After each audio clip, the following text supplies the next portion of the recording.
For the next 30 minutes, we'll take an in-depth look into this preseason game tonight. Coming up in just a little while, Doug Graber will have a feature on Clyde Christensen. We'll also look at hard hits from guys like John Lynch, Warren Sapp, and others. Plus, we'll check in live up at the booth in just a couple of moments with the two guys that will call the game, Dave Sims and Ron Jaworski. Third preseason game for the Bucs. Big test for the first-team offense, and we'll go ahead and call in the coach, Doug Graber. And Coach, there's no doubting the fact that Buccaneer fans are looking for some improvement from that first team here in this game tonight. Well, they really are, and of course, we all wonder what's going on with the offense, and we have a very, very good talk tonight with offensive coordinator Clyde Christensen. You're going to get a real good feel of what he's all about. And I'll tell you what, TJ, there's been a heck of a battle going on here at training camp all year long, and it's between Jamie Duncan and Nate Webster, and they're really battling for that middle linebacker spot, where we're going to take a long look at their performance tonight. Back up to you, TJ. Well, it is going to be an interesting night for about 15 or 20 guys. Cut down day on Tuesday, so a lot of guys trying to make a last good impression before the Turk arrives coming up on Tuesday. Now, two guys that don't have to worry about turning in their playbook. They're up in the broadcast booth, as we mentioned. They will call the game this evening, Dave Sims and Ron Jaworski. We say good evening to them here at Raymond James Stadium. Guys? DJ, good evening. Good to have you with us. And, Ron, it's all about expectations tonight. Everybody that follows this ball club is saying, let's go. Well, let's not panic. Remember, this is the preseason. This is where you work out the kinks. But let's be honest, it has to be a little more consistent. And this third game is really the game where the first stringers will play into the third quarter. So it's time for those guys to lather it up and show what they can do. You can't have any complaints about the defense. Last week in Cleveland, outstanding, a bunch of 3-and-outs. That's for regular. And look for maybe some more tonight. Talk some more about what they've done, because they've been very productive. Well, everyone seems to want to talk about the negatives of the Bucs in their first two preseason games, and that was the offense struggling. But the defense last week was absolutely dominant. A defense that I always says loves to impose their will upon the offense, and that's what they did last week against the Cleveland Browns. They dominated, and that's what you have to do defensively. This really is, I always say, the bedrock of the Buccaneers football team, the defense, and they came up big a week ago. One of your favorite things, obviously, is to talk about quarterbacks. You had a chance to talk with Sean King. What kind of impressions did you come away with? Well, I was very excited to sit with Sean, because sometimes you get the feeling that he may not be real happy when Brad Johnson came in and looked like he was going to be the backup. But, you know, he really has worked very, very hard. He's accepted his role, whatever that role may be. It's not clearly defined as of yet. And I asked Sean, really, how do you perceive your role for the Bucs in 2001? And I still don't think I'm the backup. You know, I feel like that I can take this team wherever it needs to go this year. I feel real comfortable now in what we're doing. I think the guys around me are comfortable in what we're doing, and that's how I approach it. You know, I don't know how to approach it any other way. I mean, regardless what people think or people say, you know, every day I go to work. You know, I go to work like, you know, I'm the guy. Many people said it came too easy, too fast, too quick for you. You know, NFC Championship game, playoff game. Is there any validity to that? Well, I just think it's one of those things where a lot came fast while a lot was changing. You know, but I'm not one to make excuses, so I wouldn't trade what happened for anything.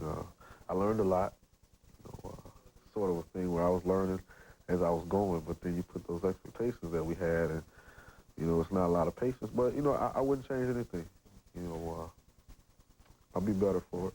How difficult has it been 3 years, 3 different offensive coordinators? Well, if you're making excuses, you can point to that and be like, you know, not many teams, you know, can even have success that we've had. You know, but, you know, around here the expectations are sort of, you know, let's go and achieve the highest level, you know, of football, which is the Super Bowl, or you know, we didn't accomplish everything we set out to accomplish. And, you know, when you look at it, when I sit back and look at our season last year, I thought we were productive. You know, we scored more points than we've ever scored. I think we were like number 2 or 3 in the league in the red zone. You know, were there some things that we didn't do well yet? You know, most times you put the offense in and you bring a coordinator in and he's the only one that knows it. You know, that happens. But so I'm realistic about last year, and that's why I haven't lost confidence in myself or, you know, in the offense or this team's ability. Looking at this game against New England, what do you want to accomplish in this game? Well, just get some good run.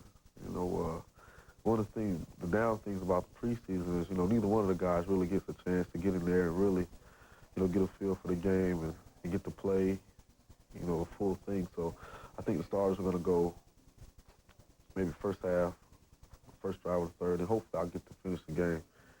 You know, so it'll be a good chance to go out and really get in a rhythm and get a feel for the game. And, you know, when you do that, you don't really have to press as hard. You don't have to, you know, if you're only getting 15 plays, and you really, you know, it's this urgency to make a play. Whereas, you know, if you're going to get almost a half, where you can really, you know, take your time and just do it, you know, stay within the offense. When you spend time with Sean King, you realize he does not lack confidence. He's not real happy about what happened, but he has accepted it and continues to work very hard. Remember, this is a guy that won 14 of 21 starts in the regular season, led the Bucs to the NFC Championship game 2 years ago, led them to the playoffs a year ago. And in today's NFL, you better be at least 2 deep. And now throw in a Joe Hamilton, and you've got 3 guys that I believe can play in the National Football League. And the thing you have to like about Sean King, very pragmatic approach, very bright, intelligent young man. That's our story up here in the booth. We'll see you at the beginning of the game. TJ, back to you. Dave, thanks very much. We look forward to it. Sean King expected to play in the second half of this game tonight. Coming up on Countdown to Kickoff, enough about the offense. If you're a defensive player, we've got a feature for you. It is all about the big hit.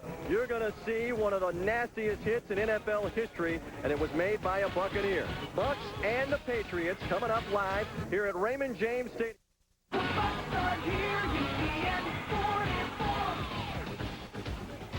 UPN 44 Sports presents Countdown to Kickoff. I'm TJ Reeves. Great to have you with us. The Bucs and the New England Patriots coming up at the bottom of the hour, third preseason game of the year for Tampa Bay. We have talked a lot so far about the offensive side of the ball, but now it's time to talk about what the Bucs have been known for these last few years under Tony Dungy, defense. And if you're a defender, it's all about the big hit. It is as important as any part of a defensive attack. He sees a smile on my face. He started talking about it. I got excited. If you don't like contact, you don't need to be playing football. It sets the tone, and it violently sends a message to your opponent. It's the only reason I play. It is the big hit. 1983, Tampa Stadium. Scott Brantley delivered one of the mightiest blows in Buccaneer history on this destruction of Lions quarterback Eric Hipple. That's the first time in my life that I actually felt bad because helmet was off, the ball was gone, and they were tending to him. His eyes would roll back in his head, and they were digging for a tongue. And I go, oh my gosh, I killed him. 1997, Soldier Field, Chicago. The big hit knows no family ties. It doesn't respect relatives. Bucs, Bears. Bears tight end John Allred comes across the middle, and John Lynch, his brother-in-law, was ready with a big hit. Essentially, you see number 84. You don't say, hey, that's my brother-in-law. It's crazy. Wherever I go, oh, you're the guy who knocked his brother-in-law. Last season, Raymond James Stadium, the Monday night showdown with the St. Louis Rams, and it had not one but 2 big hits that got the Bucs rolling. First, Warren Sapp reintroduced himself to quarterback Kurt Warner with this explosive first-half sack. He sacks you, ain't no doubt about it. Bam, he hit that ground. That head pops off that AstroTurf. I like that. Then it was John Lynch's turn to remind Marshall Faulk that running downfield against the Bucs can come at a hefty price. I got up, just a little quick pop right underneath his shoulder pad, and he went flying. And if you look on the tape at the end of the play, he gets up and starts running. And you know, that guy's so talented, I wasn't sure he was down, so I ran right after him. It's a form of intimidation, a form of hostile communication. For defenders, it's their moment. We believe in big hits. I mean, that's the name of the game. I tell them, you know, this is a contact sport. Offensive players have their touchdowns, but for the defense, it's all about the big hit.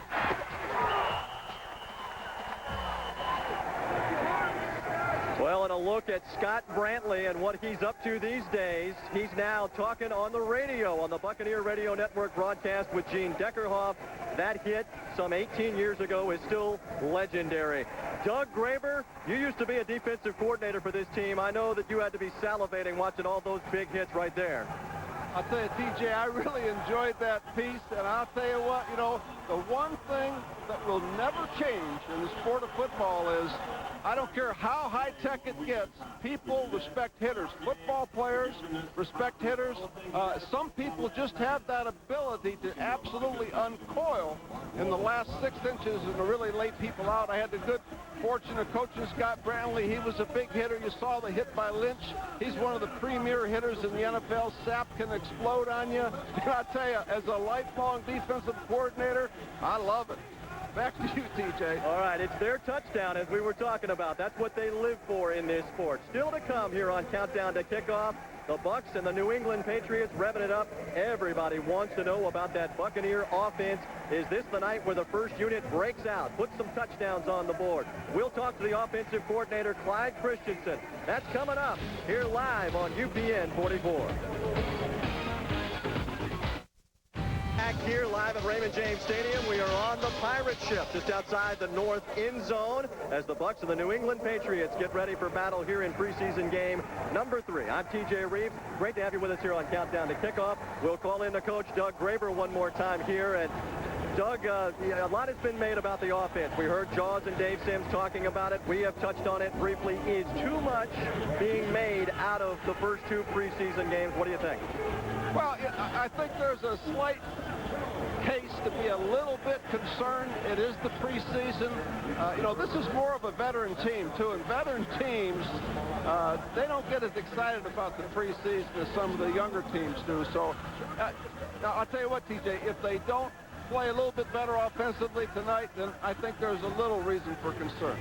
Well, and it's not so much that you've got to put 28 points on the board tonight in the first half when the starters play. You just want to look fundamentally sharp. Do you not line up right, don't drop balls, don't miss blocking assignments, correct? Absolutely, and that is the thing I think that has Tony really frustrated is, that they've had trouble getting lined up in the right formation. They've had problems with players jumping off sides. Some of those simple things that professional football players should be better at. I've also got to add this. Miami is an outstanding defensive team. They can make you look a little bit bad.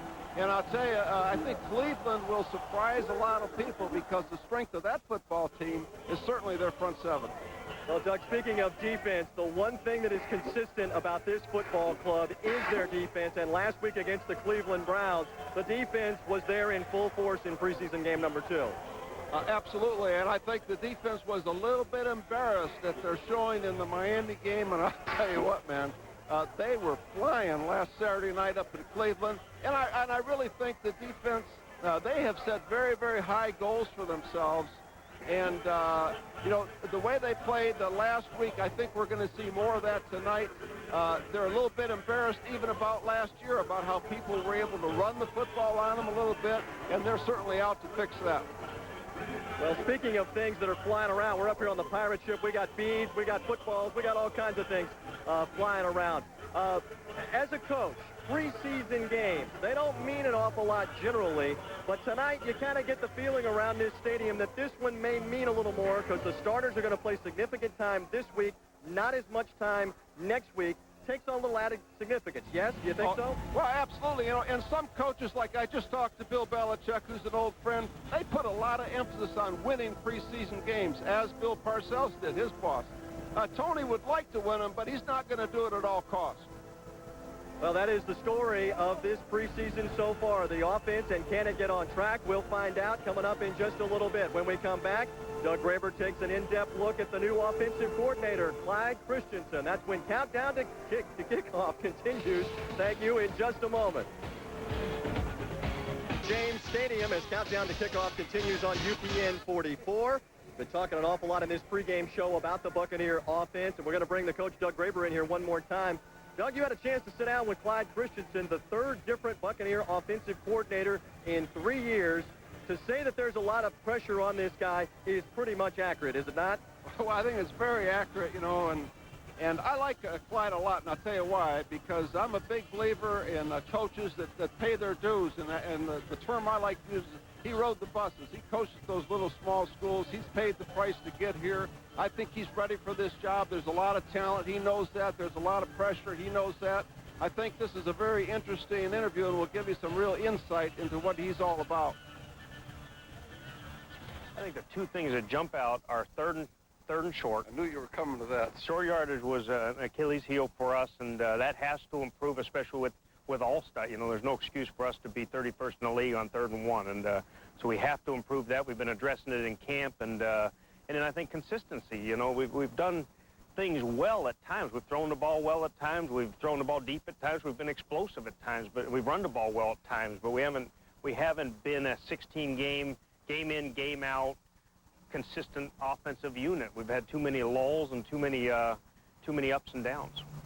So this year, when it's 3rd and 1, we can expect to see the big guy coming in the game if he's not already in there? Sure, I think we have to feature Mike, and I think the thing we probably determined in the offseason is you have to be willing to throw a little bit on 3rd and 1. You have to take some shots on 3rd and 1, and you have to be able to throw the football on 3rd and 1. Mike's a good receiver. We'll use another fullback in there. We need one that can receive and off the play action get a chance to throw the ball in the flat to the fullback some. In learning the game, it still really comes down to fundamentals. I mean, you got to block, you got to throw the ball, you got to catch the ball. It's unbelievable. Yeah, that's what it's all about. It's unbelievable. I feel stronger every year. I remember the first, that it's technique and fundamentals and effort. How much time you have to spend even at this level talking about effort and how hard you play. A lot of games are won by who plays harder longest, and so the emphasis. You think, well, you don't have to motivate, but you do. You got to keep coaching it. You got to teach it. You got to demonstrate what it looks like, and you got to fix it when it's not there. I really believe that's what Coach Dungy's done better than a lot of people in the league is take it and teach fundamentals and stay fundamentally sound, and I think that's what's slowly but surely turned this thing around, and I think what he's done has been a long-term thinker, that now we'll hopefully put ourselves in a position to be a tournament team every year for the next 10 years. Of all the things that Clyde talked about, certainly to me the most glaring weakness of this team last year was their problems in 3rd and 1 and 3rd and 2. And, when you're a team that depends on your defense and you have to control the clock, that's really a key stat. Now, TJ, I know you're back up on that ship. How's it going up there? Well, we're having a good time up here. We're getting very close to kickoff time. There are a lot of people milling about. And, Doug, we're encouraging the fans to be part of what we're doing here at UPN 44. We're excited about what's going to be happening with a new show that's going to be taking place this year. Carnival Cruise Lines presents Channelside Buccaneer Insider. We're going to tape this show down in the Channelside district of Tampa. Well, I think that's the key thing. We just want to really have fun. And so, folks, come on down and join TJ and myself down at Channelside. Well, we look forward to what's going to be happening there. And, of course, next week, we remind you to be with us for Countdown to Kickoff as we'll come your way from Atlanta for the Bucs of the Atlanta Falcons. Coming up next, Buccaneers and the New England Patriots. Stay with us on UPN 44. The Bucs start here, UPN 44. The Bucs are back in action tonight at 7:30 live on UPN 44. And the Patriots are the ones who are going to get loud. The Bucs start here, UPN 44. For decades, we've explored Look at the fierce competition going on at the middle linebacker spot for the Buccaneers. Well, they're going at it pretty good. Jamie's really playing well, but Nate's putting the push on. From a coaching standpoint, this is a great situation. You have two very, very good young players battling to be the middle linebacker of this great defense. And even though they're in fierce competition for that starting job, they still help each other. I come off the field, he's usually there and tell me, well, you missed this, or, this is what happened, and it's vice versa. So we kind of work together. I mean, we have to because we're both going to play. How is this battle shaping up between Jamie Duncan and Nate Webster? Jamie is steady and solid on the field. He is a very good leader, and he makes no mistakes. Nate is dramatically improved upon from last year. He has incredible Derek Brooks type explosiveness and quickness, but he still makes some mistakes. So who is going to be the starter on opening day? We're happy with both of them. Jamie still is the starter, but Nate's it's nip and tuck, and but Jamie won't let up. I mean, Jamie's really playing the best that he's played, and Nate's he's a hungry football player. He wants to be in there. Now, I have really enjoyed watching these two outstanding young players compete here in training camp. And I'll tell you what, competition makes you better. It's helping both players really become outstanding middle linebackers. Now, we're going to have the opening kickoff coming up here next from Raymond James Stadium here on UPN 44, home of the Buccaneers. It was Mickey Mantle, wasn't it? No, Ted Williams hit 356 in 1955. You mean 1954. He hit 345 in 1954, Mr. Melody. Really? Are you sure about that? Mr. Melody, I do my homework. What do you have to say about that? I like the wing. Beef O'Brady's Family Sports Bar. Every neighborhood should have one. It starts out business as usual. Hello? Hey, it's the sofa guys. Then one day you need to go to the bank for help. Alone, maybe. Hey, how's it going there, little buddy? How are you? You want to open the door for us? But no one there can answer your questions. Seems the decision makers are not at home. Ever notice how that is? Not at SunTrust you won't. How can SunTrust help you? A brutal murder. There was blood in the car. A teenage boy. It wasn't me, all right? A desperate father. If we all just keep quiet. And a righteous mother. Ben and Jacob haven't been telling you the truth. A small-town family. I didn't testify and I won't testify. On the edge of disaster. I'm talking about saving your son. So am I. Meryl Streep, Liam Neeson, Edward Furlong. Jacob's not a killer. Before and after. Tomorrow night at 8 on UPN 44.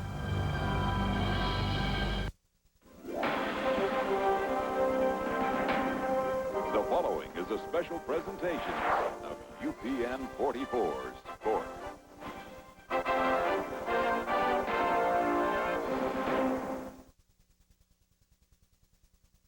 Live from Raymond James Stadium in Tampa, Florida. Tonight, the Tampa Bay Buccaneers take on the New England Patriots. Welcome, everybody. I'm Dave Sims along with Ron Jaworski. Good to have you with us. And tonight, Game 3 of the preseason. Looking for a win, obviously, but the simple things are probably on the schedule this evening for the Buccaneers on offense. Well, no question. They want to be simple. This is a New England defense that has been playing very good throughout the preseason, only giving up 128.5 yards per game. So what you'll see from the Bucs tonight is going to be a simplistic game plan. Let's line up right. Let's let our athletic talent take over in this ball game. Defensive side of things, you have a very happy number 55, Derek Brooks, $30 million player now with the new contract. He's been playing well even before he signed the contract. No question. If there's a guy in the NFL that deserves this kind of money, it's Derek Brooks. He, for the years and years that he has played this game, has made the plays. One of the real impact players in the National Football League. And if you look at a combination with Warren Sapp and Derek Brooks, it doesn't get any better than that, Dave. It's outstanding, no question about it. Right now, let's take a look at the Bill Curry Ford keys to tonight's ball game. Well, when you look at a game like this, what you must do is establish the run. I look to see Warwick Dunn get 10 to 12 carries in his limited time tonight. That will set up the play-action passing, of which Brad Johnson is very good at. And get Keyshawn involved in the offense. He hasn't caught a pass so far in the preseason. Yeah, he's had a few, but they've been negated by penalties or just catching the ball out of bounds. But get the ball to him, a high-maintenance guy. You want to have him active in the offense.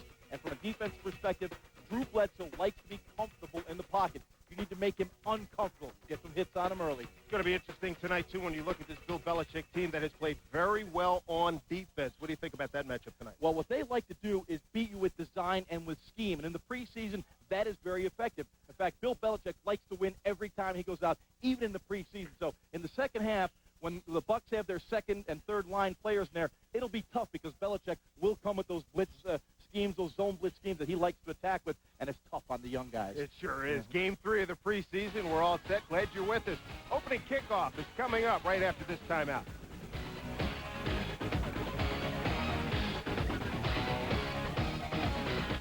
The Bucs are here, UPN 44 Sports presents the Tampa Bay Buccaneers. Tonight's game is brought to you by Chrysler, by McDonald's, by Beef O'Brady's, and by Jeep.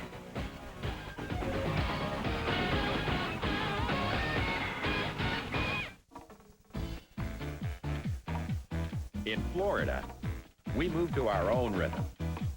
We also celebrate in style. And right now, we're celebrating Chrysler minivans. Chrysler Town & Country, the best minivan ever. Voyager, named Best Buy by Consumer's Digest. Get Chrysler minivan starting at $17,800 after $2,000 cash allowance. Visit your local Chrysler dealer today.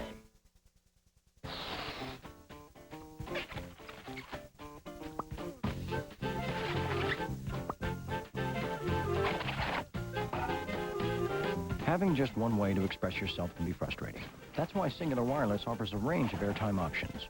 Choose two and create your own plan. Sign up now and get a deal on this internet-ready Nokia. Singular Wireless.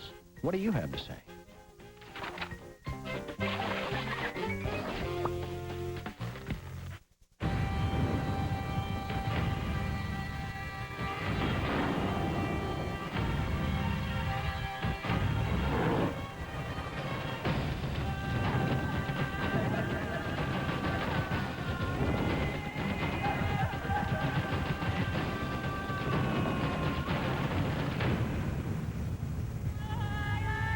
The 240 horsepower Nissan Pathfinder. Welcome back to Raymond James Stadium, everybody. Seconds away from the opening kickoff. And right now, Doug Graber standing by with Tony Dungy. Okay, Coach, here we go again. Another preseason game. What are you looking for tonight? Well, we want to be sharper than we were last week. We'd like to get our first offense going tonight. How much are they going to play? We're looking at about 30, 35 plays, maybe take them into the first series of the second half. Good luck tonight, Tony. Hey, thanks, Doug. Doug, thank you very much.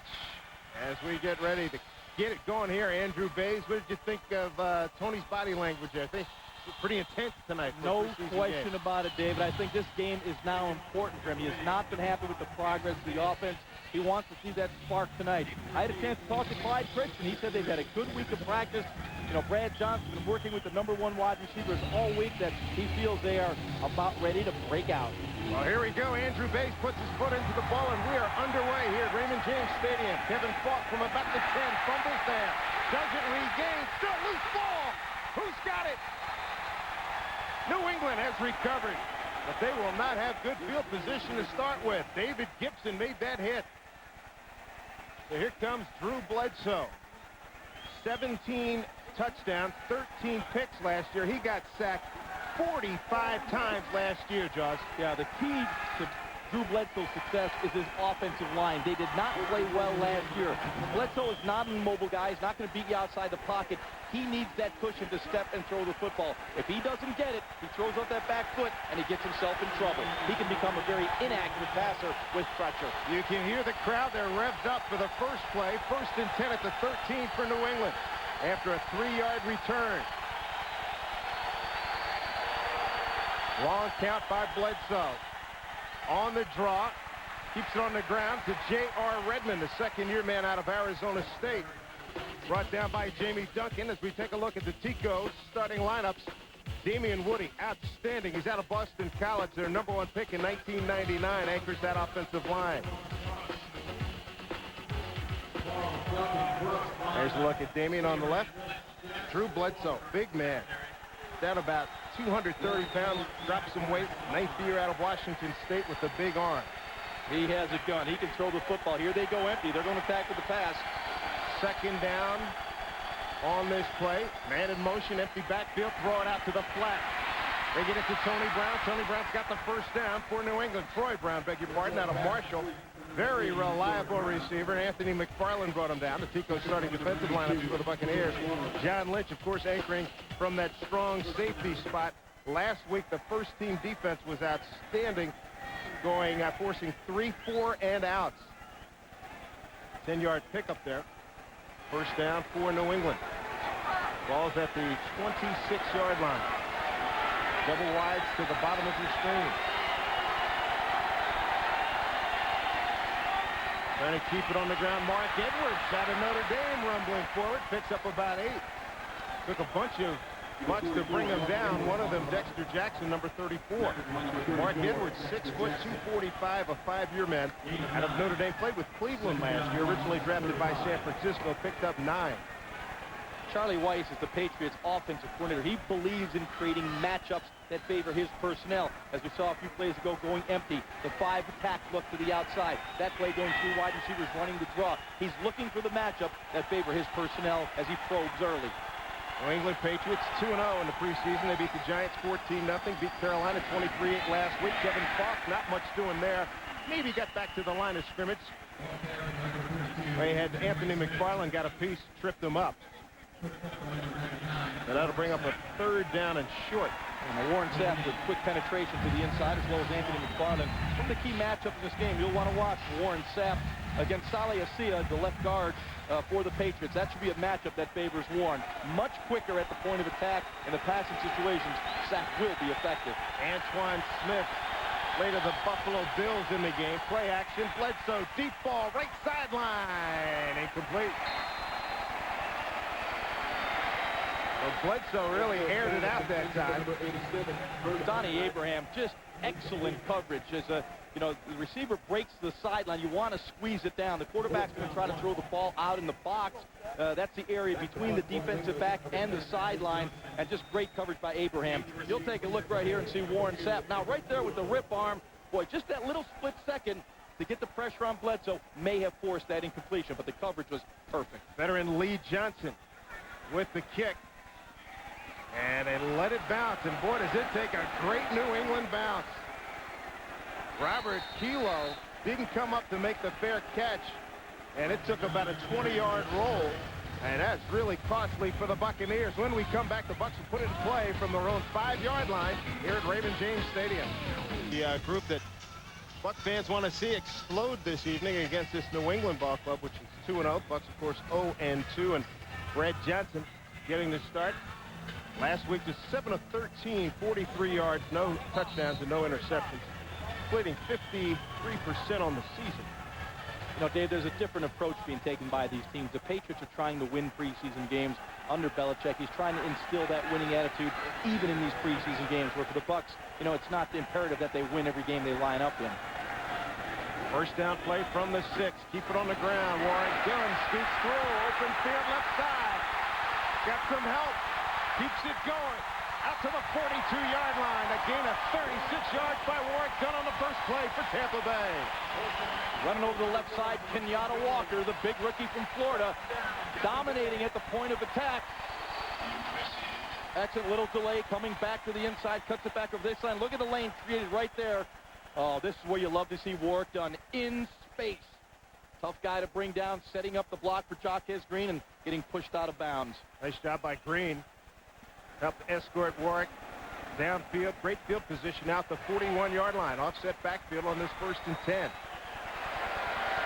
Johnson play action with time over the middle to Warren Dunn. Penalty flag on the play. Dunn scoots ahead. Picks up about 7. Excellent read by Brad Johnson. Look to get the corner route to Keyshawn Johnson. It wasn't there. Take the check down.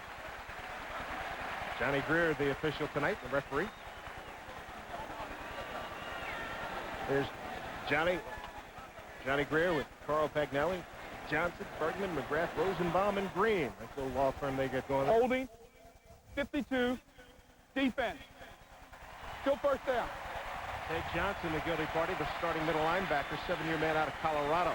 Tico's starting lineups on the offensive side of the ball. Keyshawn Johnson with a big goose egg next to his name on the stat sheet, Jaws. Hard to believe. No catches here in the preseason after 2 games. Well, they had plays designed to get him the ball. A couple were negated by penalties. A couple were caught out of bounds. Keyshawn's very happy. He's an integral part of this offense. 1st and 10 at the 47. Keyshawn resets. Keep it on the ground. Warwick Dunn. 2-yard gain. Did a good job to pick up the 2. We look at the defensive side of the ball for the New England Patriots. Teddy Bruschi is a good one. The NCAA career sack leader during his days at Arizona. 3rd-round draft pick in 1996.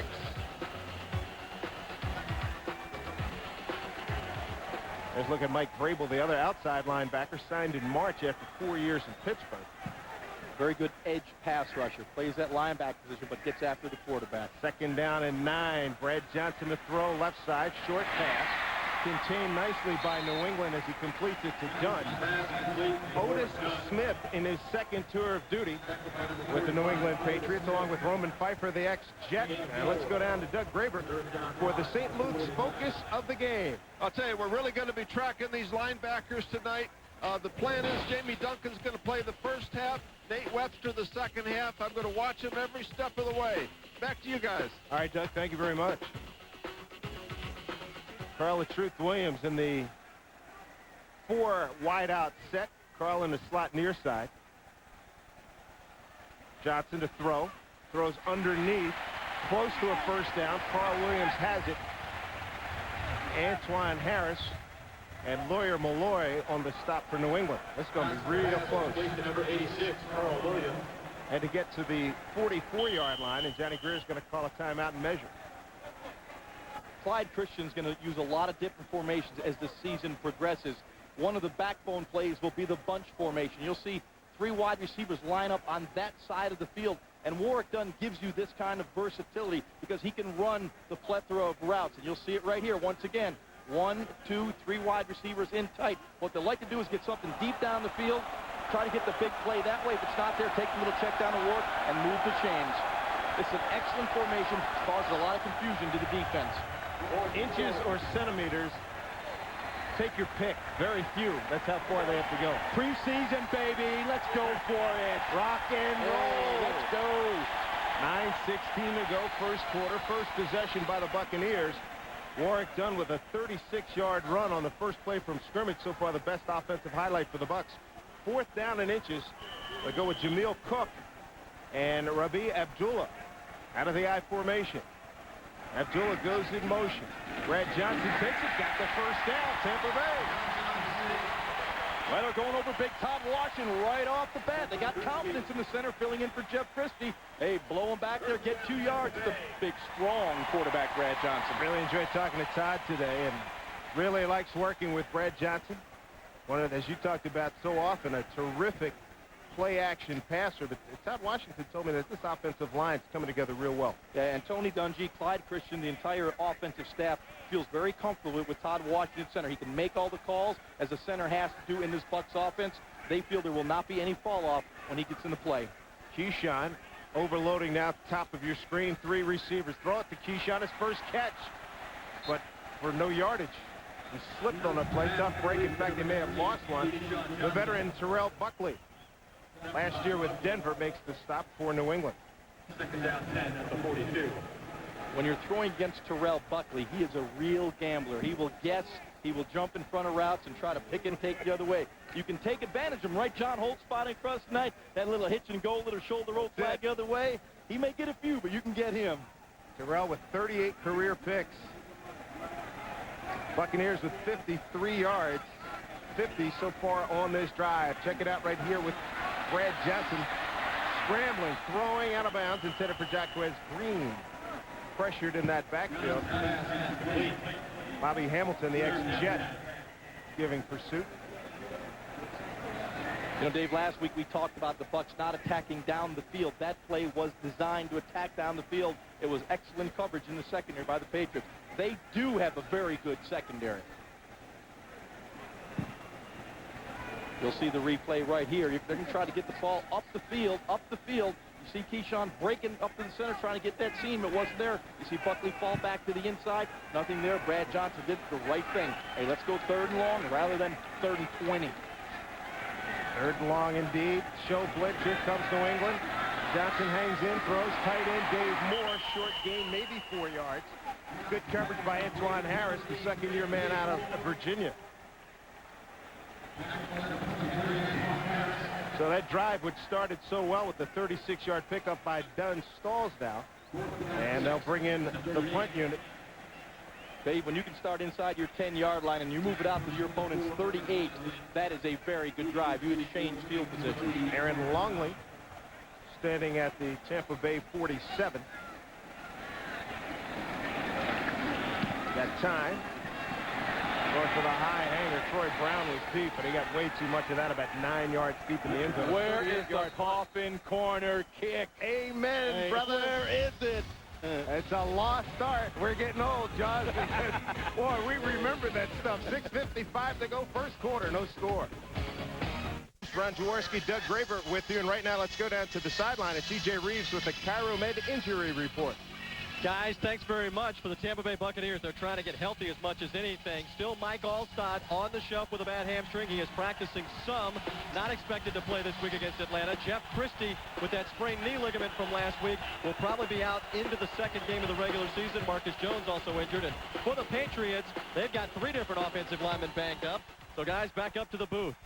Thank you, TJ. And a short throw and a completion to Mark Edwards. Not much doing there. So many short passes here. How do you explain that as we look at these super career numbers of Drew Bledsoe, who merits 26 pages in the media guide?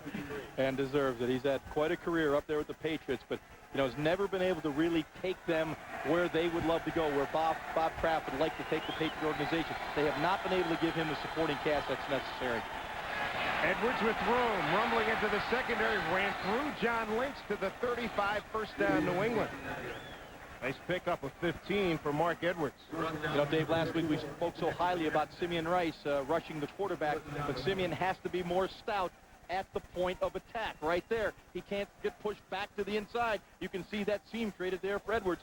Simeon must be stout at the point, or team's going to do exactly what they're doing right now, running right at him. Good call, Judge. They overload the left side. First down and 10 after the 11-yard gain by the motion man, Mark Edwards. Here's Antoine Smith. You remember him from Buffalo. Nothing doing there. That's speed of the Buccaneers, led by Derek Brooks and Jamie Duncan. And just as we spoke a week ago about the Cleveland Browns running those slow delay counter trading plays, you're not going to toss the ball to the outside and be effective consistently against this fast, slow Buccaneer defense. No gain on that play. If you're going to run the football against this group, you have to run the play just like they ran the first play of this drive. Straight man-to-man blocking. Try to get to the line of scrimmage and create that little gap as quick as you can. Bert Emanuel to the top of your screen. 3 receivers at the bottom on the second down and 10 for Bledsoe. Got time. Throws short, complete. First down. He makes the catch, does Bert Emanuel. Close to a first down. About 9 yards on that pickup. Derek Brooks just a split second late at getting over there, and it would have been one of those decleaters if he would have got there a split second earlier. Again, Bledsoe looking down the field, trying to get the ball down the field. You'll see the play right in there. Here comes Brooks, just a split second late to get in there. He tried to read Bledsoe's eyes, but couldn't do it quick enough. There's a look at Burt. Spent some time here with the Buccaneers in 98-99 with 41 catches and 22 catches the second year. Third down and 1.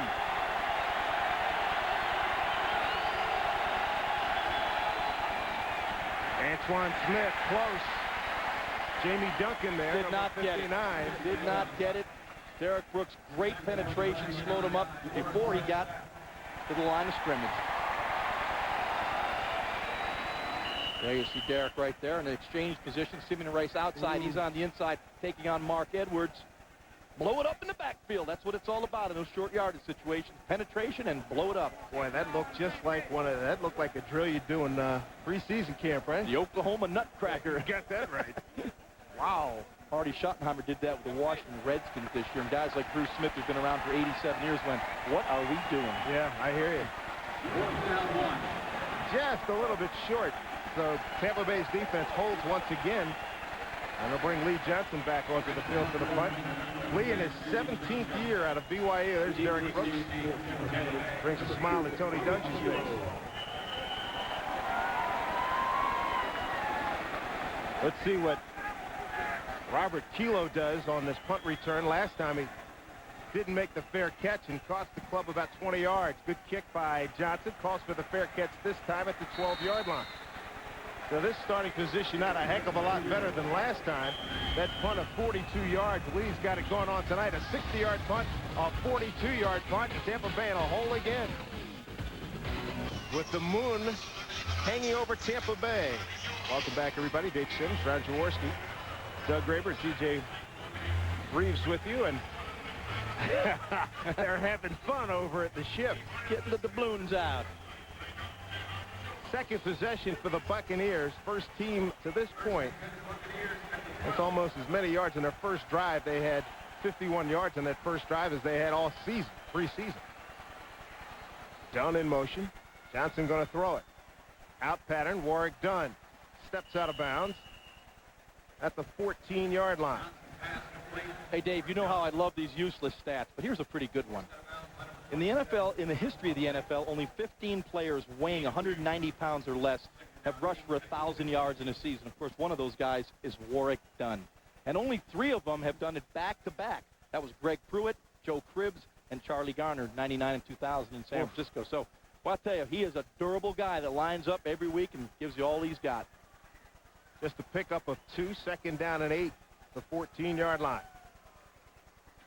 Robbie Abdullah fumbles the ball. Let's see. Ryan Cox in there wearing the 0, and Bobby Hamilton as well as Abdullah is able to pounce on that fumble. That'll bring up a 3rd down and long. Well, ball security is number 1, Robbie. So that's the one thing you got to make sure you do. Secure the football. That is most important, especially in this area of the field. The turnover is automatic points. Ryan Cox had a good opportunity to get that one. 3rd down and 12. Ball back on the 10-yard line. See what the Bucs come up with on the offense now. 4 wides, double both sides out of the shotgun.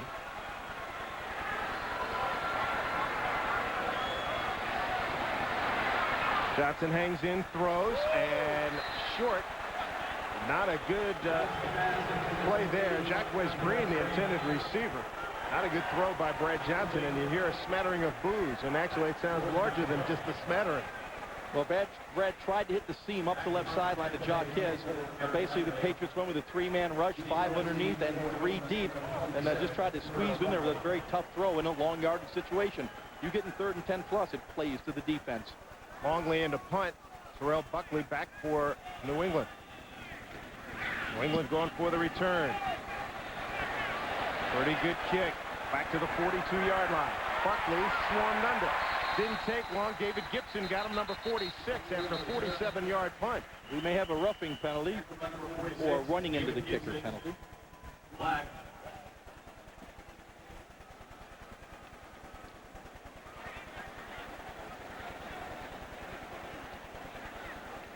Roughing would mean a 1st down. Running into would still be 4th and 7. You bet. Boy, I bet a veteran like Terrell Buckley, 10-year guy out of Florida State, still back there catching punts. Impressive. Trying to make the team. Likes that paycheck. I hear you. Offsetting. Negates a fine kick by Langley. It was. Langley, 47-yarder. He'll get to do it again. Langley, 25-year-old, out of Wyoming. You like to work on things in the preseason in these games, but it's not necessarily the punting game that you want to work on. We had 2 fouls on the play.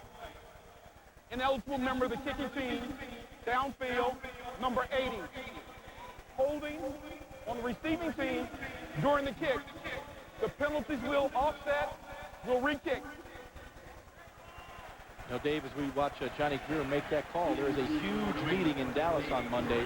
The commissioner of the National Football League, Paul Tagliabue, is going to meet with Tom Condon, who represents the National Football League referees, and come to some resolution of their contract dispute right now, or else the final preseason weekend, we could be looking at replacement referees, and that would be very interesting. Yeah, I don't know. That doesn't bode well. No. Johnny Greer and all these guys do a heck of a job. And the league, by their own account, says that NFL officials are right 99.5% of the time. That's almost perfect, so that's pretty good. They're not perfect, but I would say for the most part, they do a great job. Langley, first action of the preseason. Troy Brown this time at the 41. Got a wall right side. Tries to take it up the middle, and down he goes at the 48-yard line. And a whole bunch of people there. 48 yards on that punt for New England to take over. Todd Yoder, who committed one of the infractions on the previous punt, made the tackle. We'll be back to Ray J right after this.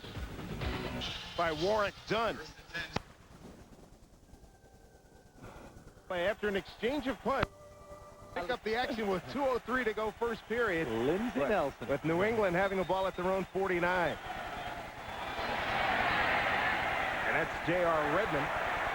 Had a huge blow, the loss of Robert Edwards, just released on on Thursday. A guy they'd hope might be able to come back from a serious knee injury. Love that young man's courage. Look at that ball by Bledsoe. He missed it, but look at the arm strength. Burke pushed it up to about 12 yards. Consequently, the ball is incomplete. Bledsoe would like to plant on that 5th step, and the ball should be coming out. He took a little stutter step. That throws the timing off. Redmond and Edwards split backfield behind Bledsoe on this 3rd down and a long 9. Brown in motion. Bucks rush 4. Bledsoe hangs in, throws short, dropped by Redmond. They'll call it incomplete. Good coverage by Tampa Bay. You had Johnny Abraham on the coverage. That'll bring out Lee Johnson once again. And Warren Sapp took on 3 Patriot blockers. I mean, they were aware of where Warren Sapp was on the pass rush. They tried to make him the big fella. They got some bodies on him. There you see 1 block, 2 blocks on him. There's the 3rd chip on him. They know where Warren Sapp is. Well, Kilo will get a chance again. 3rd punt by Lee Johnson. This is high and short. Watches it bounce again. This time it takes a Tampa Bay bounce back to the 15-yard line. So Robert Kilo really not making an aggressive move to get to the ball. 40-yard punt by Lee Johnson will return in a moment here at Raymond James Stadium. Preseason game of the year. Countdown to kickoff will come your way at 7 o'clock from the Georgia Dome. Bucks and the Atlanta Falcons. Of course, Jaws will continue to preview the quarterback position. Doug Graber will focus on an in-depth position. Of course, the final cuts will come right after that game. Countdown to kickoff, 7 p.m. this Friday from Atlanta. Bucks and Falcons. Guys, back up to you. CJ, thank you. 1st down play. Warwick Dunn hunting and pecking. Picks about 6 yards. Going straight up the middle. What a tough little guy. It's amazing how he can find the little cracks in the D-line to get through and pick up positive yardage. You know, Dave, we spoke this. One of the keys to the game was going to be establish the running game, and the Buccaneers are trying to do that. And that really does play into the strengths of Brad Johnson. He's an excellent ball faker, excellent ball handler. If you're running the football, you can freeze those linebackers. That's when those explosive plays come out of the play-action passing game. 4-yard gain by Dunn. 2nd down and 6 at the 19. Dave Moore resets. Johnson looks at Keyshawn, not there. Looked off to the 2nd receiver. That's the tight at the fullback, Jamil Cook. Another short pass, maybe a game of 3. Brian Cox, the veteran, another former Jet. A lot of former Jets on this Bill Belichick coach ball club, which you would expect. Bill was the head coach of the Jets for about 3 minutes. That bizarre speech he had last year. I love this suit. Yeah, right. No score as we head into the 2nd quarter here at Tampa Bay. Quarter, vote yourself in for a Lightning 10-pack. It's $79. That's the 10 best home games for the price of 8. Call us now at 813-301-6600 for your Tampa Bay Lightning 10-pack. Dave, you got to be kidding me. There's got to be a misprint there. Should there be a 1 in front of that 79? 10 games for $79? Can't beat it. Give me 10 of them. You're on. What's that number again? 2nd quarter action here. 3rd down and 2. Keyshawn Johnson in motion. Brian Cox on the blitz. He's picked up. They throw to Keyshawn. First positive yardage of the preseason. It's good for a 1st down for Keyshawn Johnson to the 32-yard line. Excellent job by the offensive line, allowing the play to develop down the field. Otis Smith on the tackle. Take a look. We're going to see a lot of this, that bunch or cluster formation. You're going to try to run one guy deep and bring Keyshawn back underneath, clear the zone, take off and get some yardage. Nice execution. The key was Brad had time to let that play develop, make the proper read. Keyshawn was open. Give it to the big guy. Buccaneers in the 1st quarter, 58 yards to New England's 46 total yards. Here's Johnson, deep drop, swinging out right side. And Warwick Dunn could not make the catch. He had Mike Vrabel closing for New England along with Terrell Buckley. 2nd down 10 at the 33. Short passing game, which they're trying to work on tonight. And, you know, Brad Johnson missed a week at training camp. There's been a number of guys nicked throughout training camp. It really does take time to develop that perfect timing and rhythm pass game that Brad Johnson loves to operate efficiently. It will come, folks. I know it may not look pretty at times, but it will come. Zach Way's screen at the bottom of your screen. Keyshawn to the top. They give it to Dunn. He finds some room behind McDaniel. Picks up about 4. Anthony Pleasant, number 98, 12-year man out of Tennessee State. Tackle for New England. The third down play is going to be third down and 8. The Patriot defense has had an excellent preseason, giving up only 128.5 yards per game. You can see why. They are flying around right now, giving the Buccaneers a lot of different looks, zone blitzes, man-to-man coverage, just mixing things up. And you don't usually see it this much in the preseason.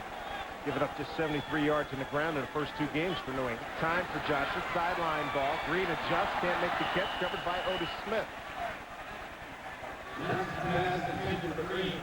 So a deep sideline ball for Green. Johnson and Green cannot connect. 12-year veteran Otis Smith on the coverage. You'll see Smith on Jacquez Green. Little fade route, timing route.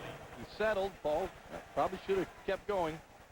Brad Johnson, 7 of 11, Jaws, for 27 yards. Good completion percentage, but not yards per attempt. Langley to punt. Terrell Buckley deep to receive. Making play clock down deep. High kick. Buckley catches. 25-yard line. Straight up the middle. Got running room. This is trouble. 45. The punter got him. Boy, that saved the possible 6. There was good recovery pursuit by the Buccaneers. A 40-yard punt, a 25-yard return by the veteran Terrell Buckley. New England in good field position when we come back. No score here at Raymond James Stadium. Watching New England go with 2 tight ends. That's Rod Rutledge in motion. Play action. Bledsoe flush by Lynch. He throws it away. Throws it in the direction of Antoine Smith. John Lynch on the blitz. They tried to run the stutter-go play action against Donnie Abraham because he's been blanketing people. Warren Sapp nicked on the play. And hopefully that's all it is, a nick. He's one of the last guys you want to see come limping off the sideline. Second down from the 49 for New England. They'll go with Redmond and Edwards in the backfield. Edwards gets the call. Oh, Lynch came up and blasted him.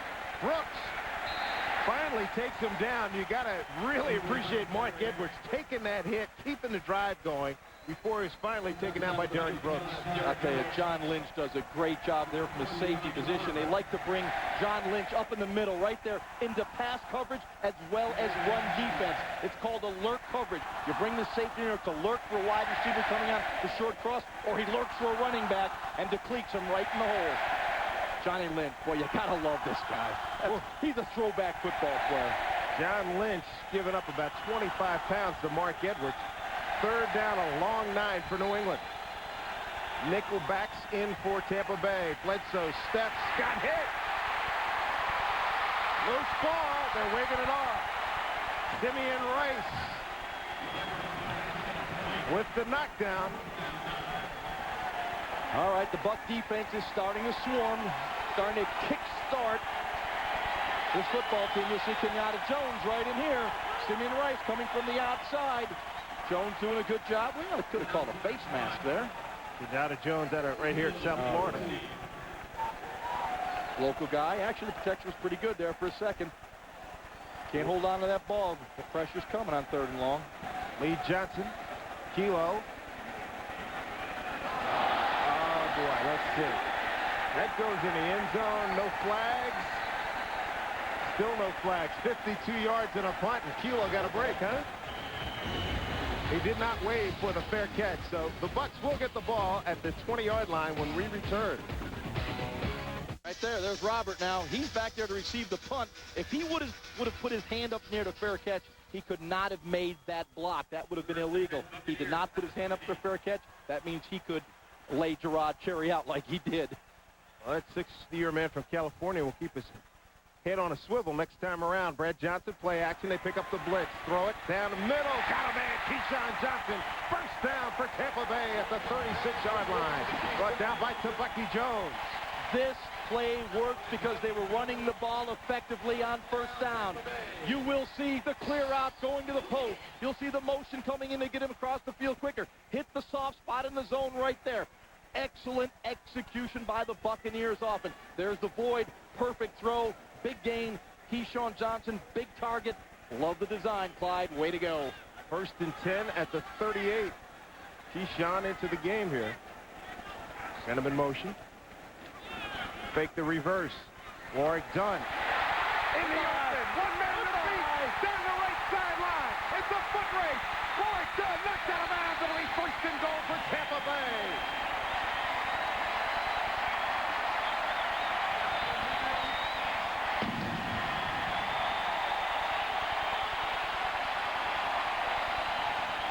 Warwick Dunn ripped off a big one, took it to the 6-yard line. He already had a run of 36 yards. That one 61 yards. You'll see the fake motion from Keyshawn, fake the reverse, big hole up inside. Excellent cut by Warwick. He sees the goal line. Who's going to catch him? To Bucky Jones chasing. Leonard Myers, number 25. Myers pushes him out of bounds. See what the Bucs can do here to get on the board. 1st and goal at the 6. Dunn, the call. Check that Stecker. And they're waiting for him that time. To Bucky Jones, a terrific hard hitter out of Syracuse. With the stop, Aaron Stecker has performed nicely so far here in the preseason. Second-year man out of Western Illinois. Dunn, how about this number here? He's got 100 yards on 5 carries. Whew, that's a pretty good day. You know, Warwick has had 20 games, or he's had 10 games where he's carried the ball 20 times. 5 times gone over 100 yards. You've got to feed him the football. Cook goes in motion. Fake it to Stecker. Johnson hangs, throws. Oh, it's picked off. Number 93. That's big Richard Seymour, the rookie out of Georgia, their number 1 pick. The defensive tackle stands up and makes the interception. So much for that drive. We'll take a timeout. New England has survived.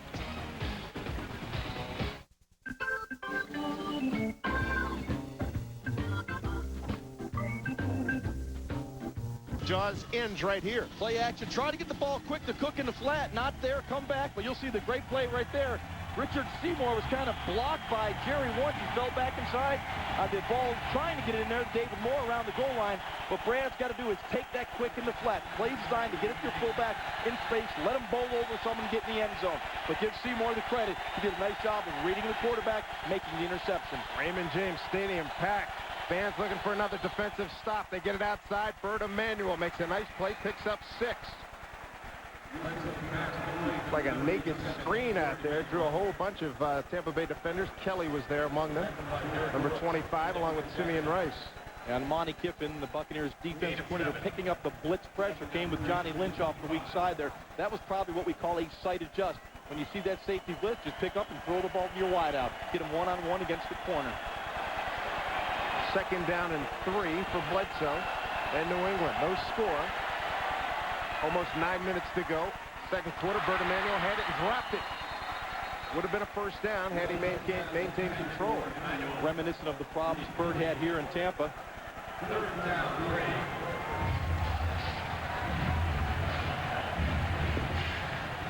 No comment, Dave? We were discussing that earlier, weren't we? I was just doing some silent grim shots here, and as probably a lot of Buck fans have been doing. What can you say? Got to make that catch. Yep, absolutely. Empty backfield here.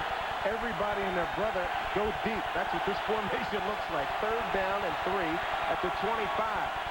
Bledsoe. Oh, baby! He got hit by Simeon Rice. Woo! You decide to go empty. You are leaving your quarterback naked. And that is not a good thing to be doing when you have one of the greatest edge pass rushers in the game in Simeon Rice coming at you from your blind side. As you'll see, Simeon loops to the inside. Excellent job by Sapp. Who do you double team on that side? Well, they double team Sapp. They leave Simeon Rice alone. And here he comes unscathed to the quarterback and almost decapitates Drew Bledsoe. That is a terrific formula. Excellent stunt up front. 2nd sack by Rice tonight, Lee Johnson. has had a great night punting. Low line drive. Kilo finally gets his hands on the ball. Running left side, picks up the wall. Got some speed. 40, 35, 30. Knocked out of bounds at the 25-yard line. That's why they have him back there. I told I like that Kilo kid.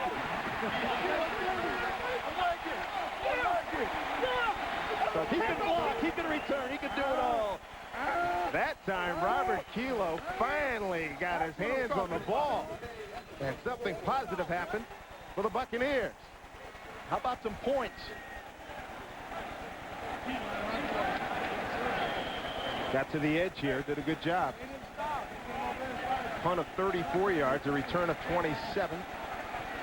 Nicely done by Kilo. Here's Brad Johnson and the Buccaneers. From just inside their 30-yard line, Stecker for about 4 on the right side. Taken out by Otis Smith.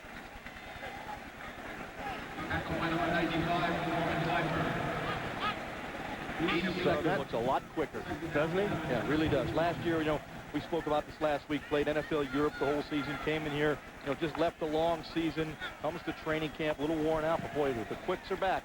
Robert Kilo, 5 returns, 80 yards, 16-yard average, and a great block. Sure enough. Second down and 7 at the 21. Stecker resets. Blitz coming. Johnson got time. Throws. Sideline. Ball. Got a man there. Touchdown, Tampa Bay.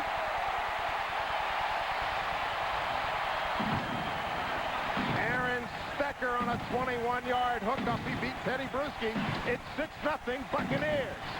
Off that bunch formation, which we saw was prevalent here in the first half. They've been running Warwick done in the flat, Warwick done in the flat. They come in with Stecker, they run the flat and go up the sideline for the big play.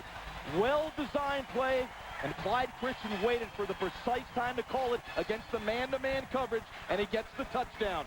What a throw by Brad Johnson. Great throw after making a bad decision on the earlier interception. Oh, he abused Teddy Bruschi right down the sideline. It's a matchup. Hey, you're saying thank you. Yeah. Second touchdown catch this preseason for Stecker. He caught a beauty from Little Joe Hamilton in the Miami game. And it's the first time tonight as Johnny Greer going over to talk to Bill Belichick about something.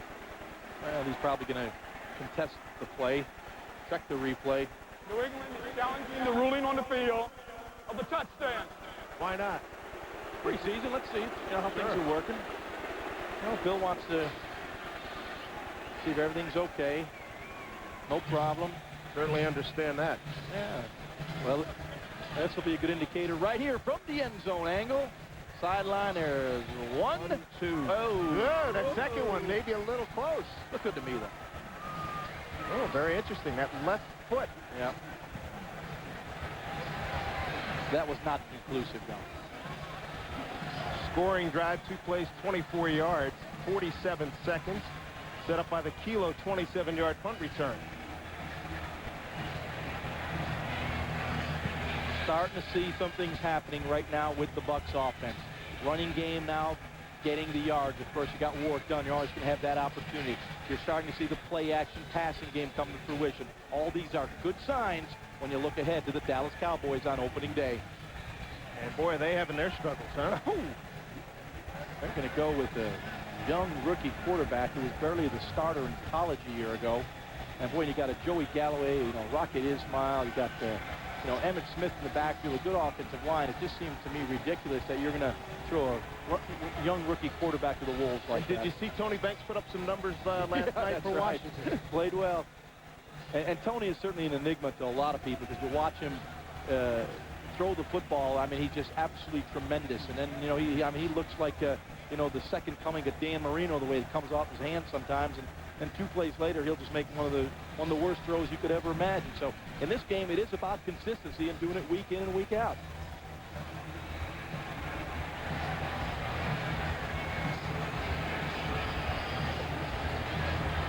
Here's what Johnny Greer's checking out. Yeah, they're looking at this. It's really not, not the greatest angles. You see, 1 foot is definitely in.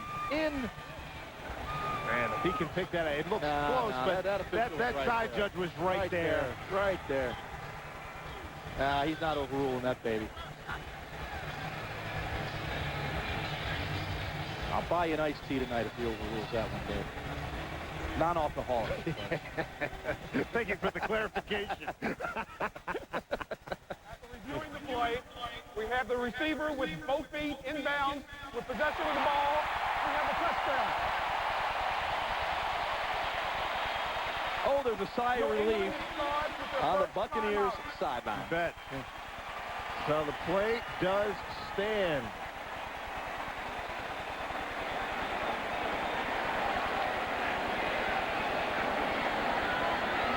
Here's Martin Gramatica. Last week, how about the field goal he nailed? 58 yards with plenty to spare. 2 field goals last week, the only scoring done by the Buccaneers. This one tacks on point number 7. So it's 7:40 to go. Second quarter, Buccaneers have a 7-0 lead over the New England Patriots here in the 3rd preseason game here in the year 2001. We'll be back right after this. The sideline as we look at the Time Warner scoring drive. Here's the scoring play. Stecker. And it's 7-0 Tampa Bay after the video upheld the original ruling on the field. David, I love one of those explosive plays. One thing that the Bucs lacked last year, they only had 16 completions where the ball was in the air over 20 yards down the field. Falk from the 2 touchdowns. Falk from the 5 to the 25, and down he goes there.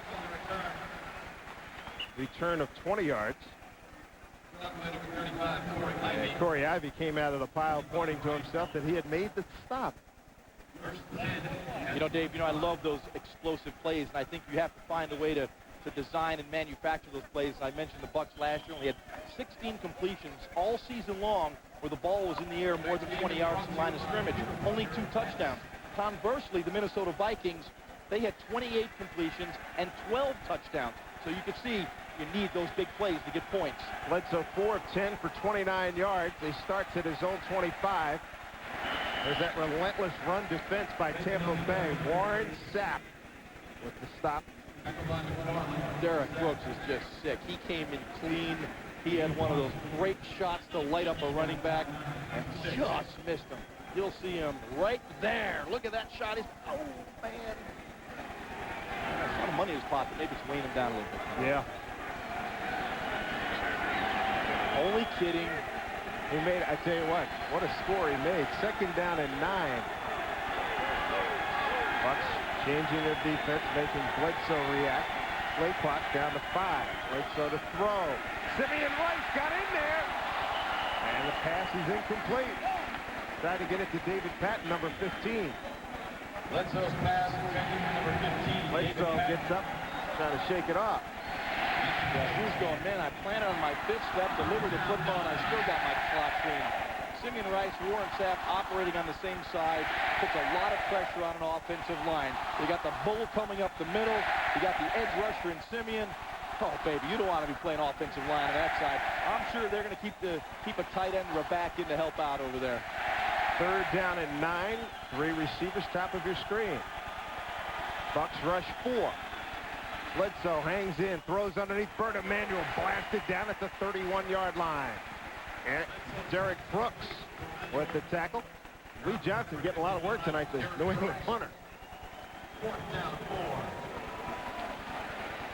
Excellent job right here. Pressure up the middle. They tried to get that loop again with Simeon on the inside, but New England picked it up. But again, quick pressure forced Bledsoe to get rid of the football short of the 1st down.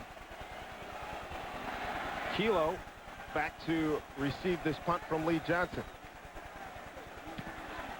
Johnson, pretty good hanger. Kilo tracks it down, bobbles, regains at about the 16. Swarm down there to Bucky Jones on special teams. Very impressive play by the veteran from Syracuse. It's the first trek into the final frontier. Enterprise launches Wednesday, September 26th at 8 p.m. right here on UPN 44. Lee Johnson having a great night punting. Getting a lot of practice. Yeah. 58 yards on that punt.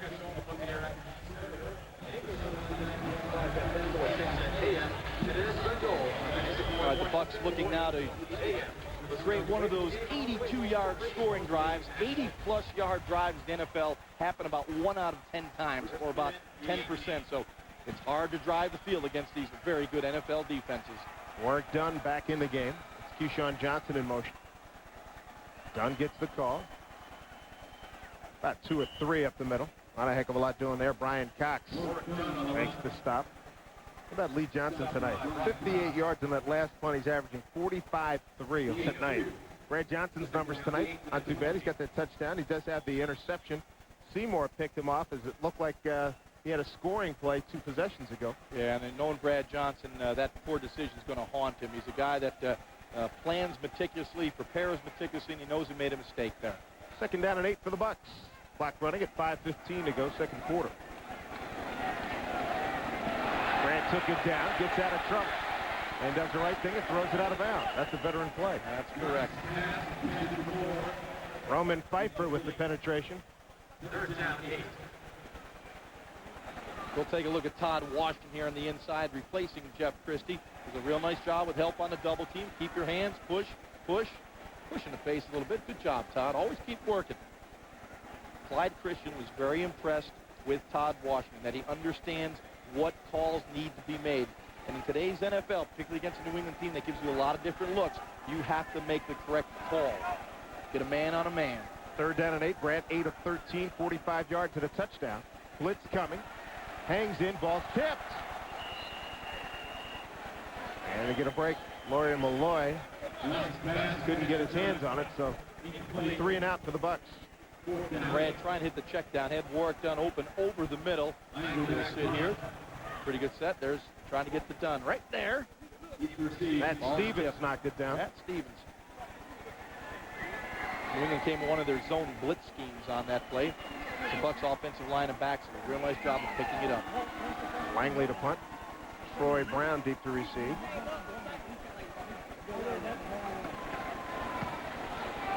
Short punt. Troy Brown calls for the fair catch. Got hit. I think it was own man hit him. Indeed it was. There's no penalty flag on the play. His own man, number 31, Kiko Serwanga, bumped him. So New England takes over after a 39-yard punt. We go down to the sidelines right now. It's CJ and Doug Graber. Guys, thanks very much. We're looking forward this season to a great show. It is the Carnival Cruise Lines present Channelside Buccaneer Insider, the coach Doug, right here on UPN 44. Guys. CJ, Doug, thank you very much.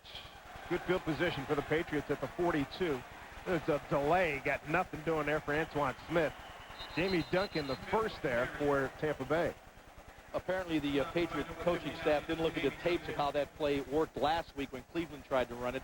I think they had about 0 net yards. That's about what the Patriots have gotten out of that delay tonight. Remember that last week in Cleveland, the backside tackle pulled him before he even crossed center. Sapp was in the backfield.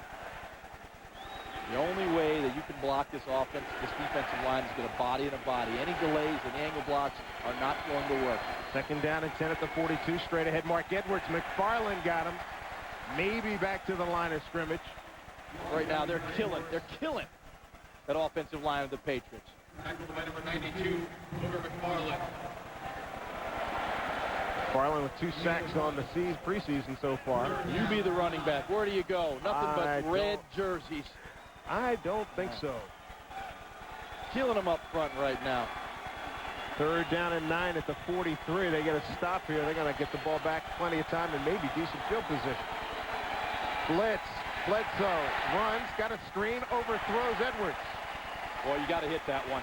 They had it set up nicely. Bledsoe just missed Edwards with the screen. Well set. Dave, you were correct. They came with the blitz. You complete that one. Oh, man. Green grass and, well, it's kind of blue skies out here in front of them. That was set up nicely. You'll see it right here. Look at it. Comes out. Well, look at all the area right out in here. Back coming out. Just misses them. Lee Johnson, hope he's got his after SAG card because he's getting a lot of time tonight. Lee's punted the ball more than anybody in NFL history. Kilo from about the 12. Put the Jets on and, oh, baby, he got hit.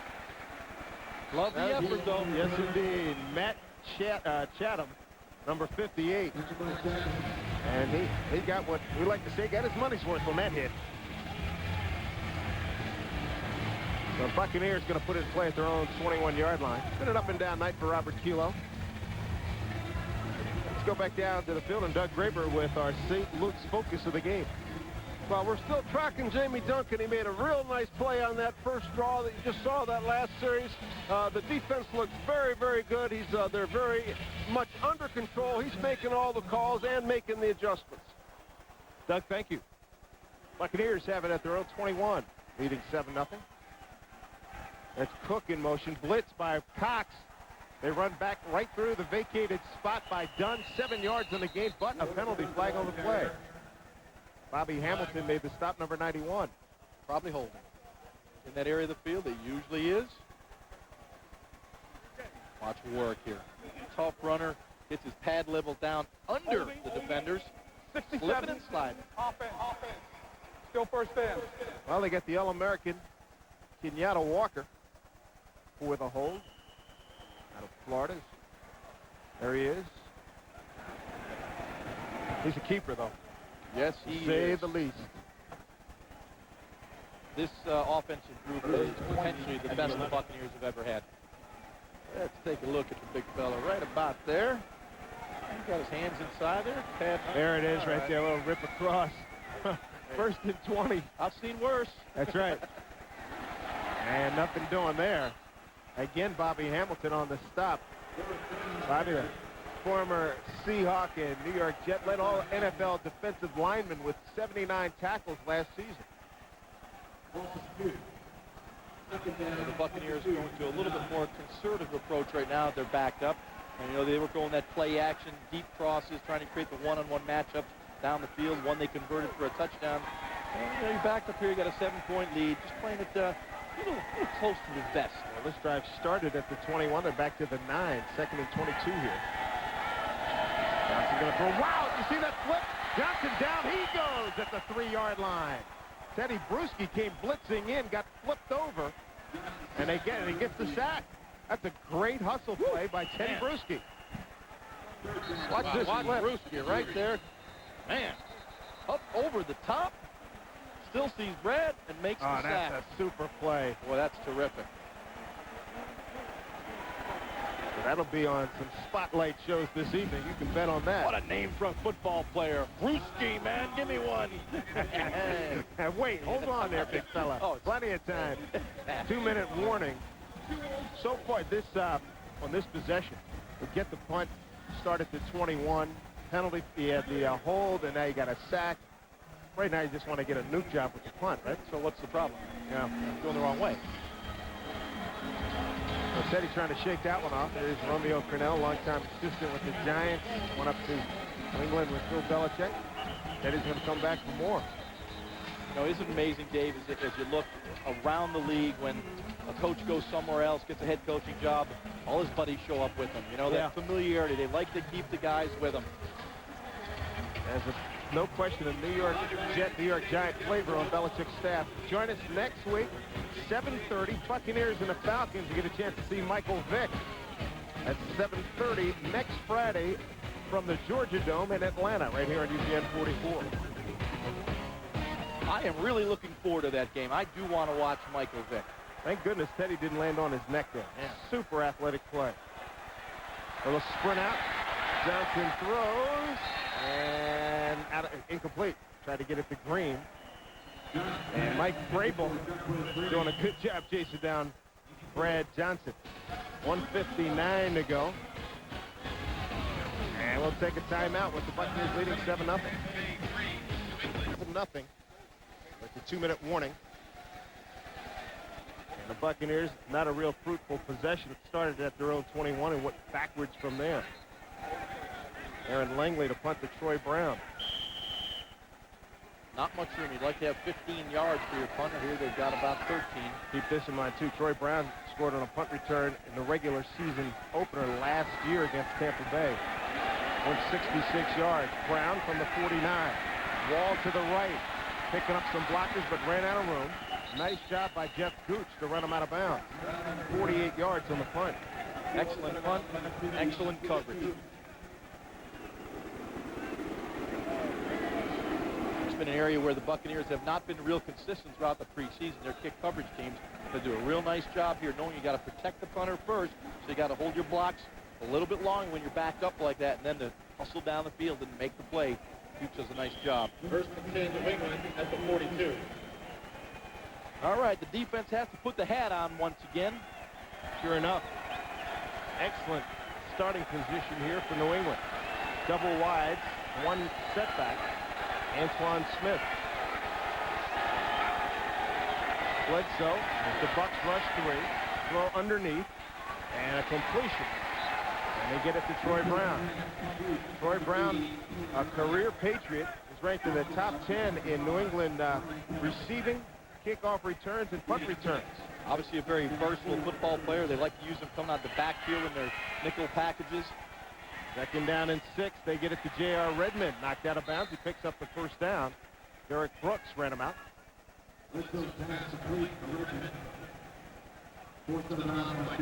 That's good for a first down. They move the chains. Ball's at the 31. Patriots going to their quick drops, 3 and 5 steps, knowing that Bledsoe's not going to get a whole lot of time to throw the football down the field. They rush 3, now 4, in trouble. Sack's got him. Hello. Hello. You saw Sapp making the call before that snap.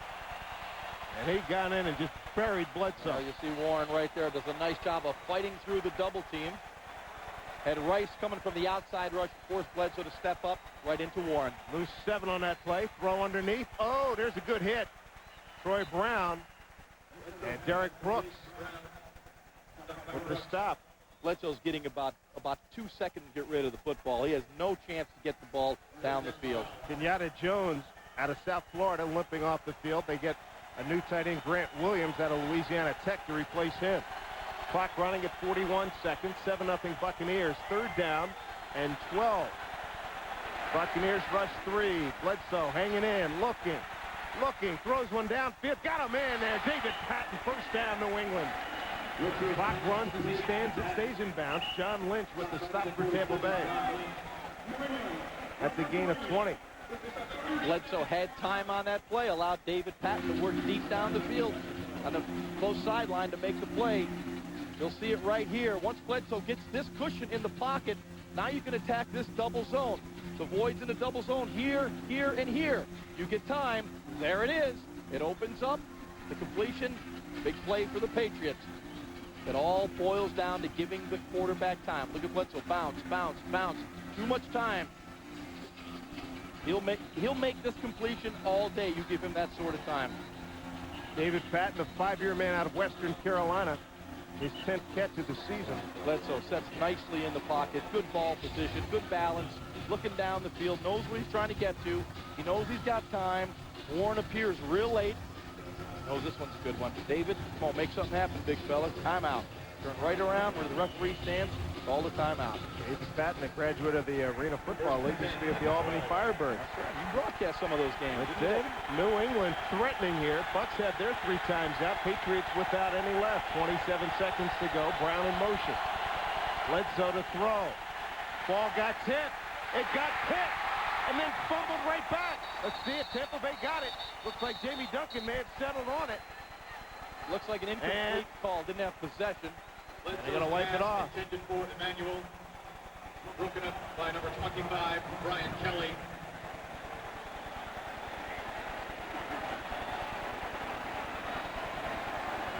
Again, get back to pressure on Bledsoe. Pressure, pressure, pressure. That's what you get, a free ball. Brian, tuck it away right now. Yep. Make the interception. Good play by, I think, Troy Brown to break it up. There's from old Warren barreling in there. There's one. Can't block him man-to-man. Hits his arm. This is the 30-second timeout. 30-second timeout called by the Buccaneers with 19 seconds to go. New England facing a 2nd down and 10 from the 12-yard line. Well, we're seeing it. Tony wasn't kidding. Seeing all the starters deep into this first half. And he'd like to get them into that third quarter. This is really the last opportunity that these first-line guys going to be able to play this much in the preseason. Get a good lather up, get feeling good about the opener. Well, Brian Kelly would love to have that one back.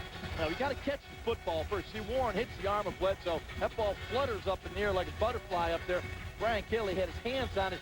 He saw that goal line about 95 yards away, but he caught the ball first, secured it, make the interception, get possession of the ball, so you know you're not need to give up 3 points here, and then try to make a play running with the ball. Sapp working the crowd. Oh, yeah, Warren. 19 Here we go. To go. Second down and 10 from the 12-yard line. Buccaneers holding to a 7-0 lead. Bledsoe and company with the drive that started at their own 42. Watch these two guys, baby. They're going to be fun to watch all year. Right there, Simeon Rice and Warren Sapp. They love to attack the QB. Bledsoe to throw. Stands in trouble. Throws, end zone. Out of bounds. There's a penalty flag on the play. It's got to be holding. Offensive holding. Take the penalty and save your quarterback's life. Yeah, that's going to be a fun tandem to watch all year long. When they put old Warren and Simeon on the same side, you can't get enough blockers over there.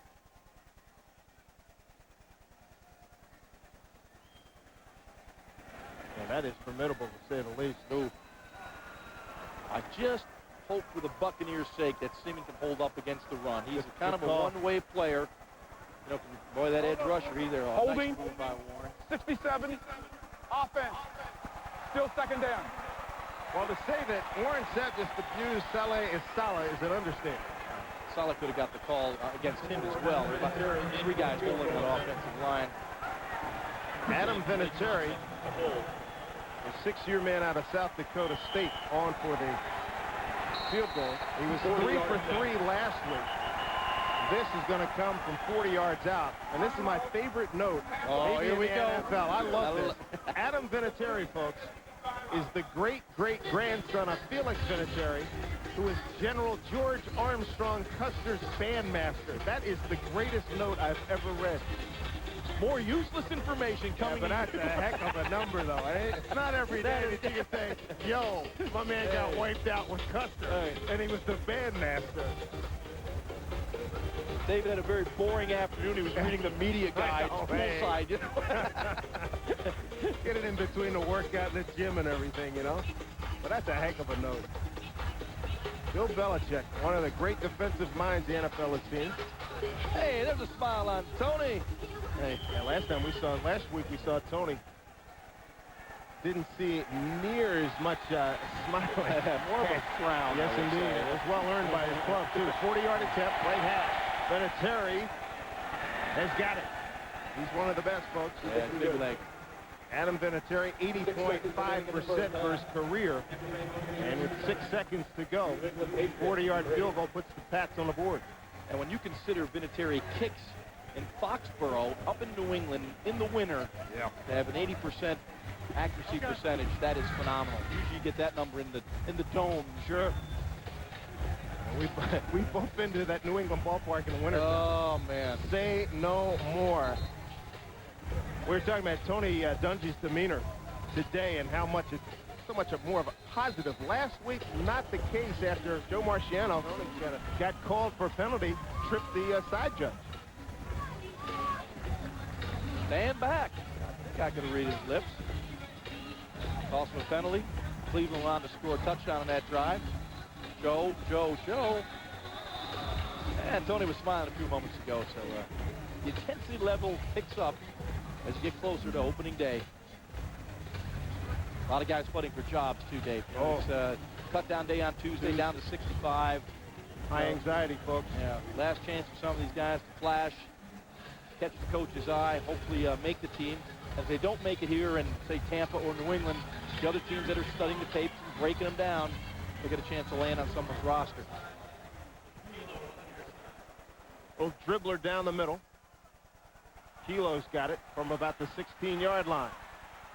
Tried to bounce it outside. May try to bounce it out too late. Keeps it alive, though.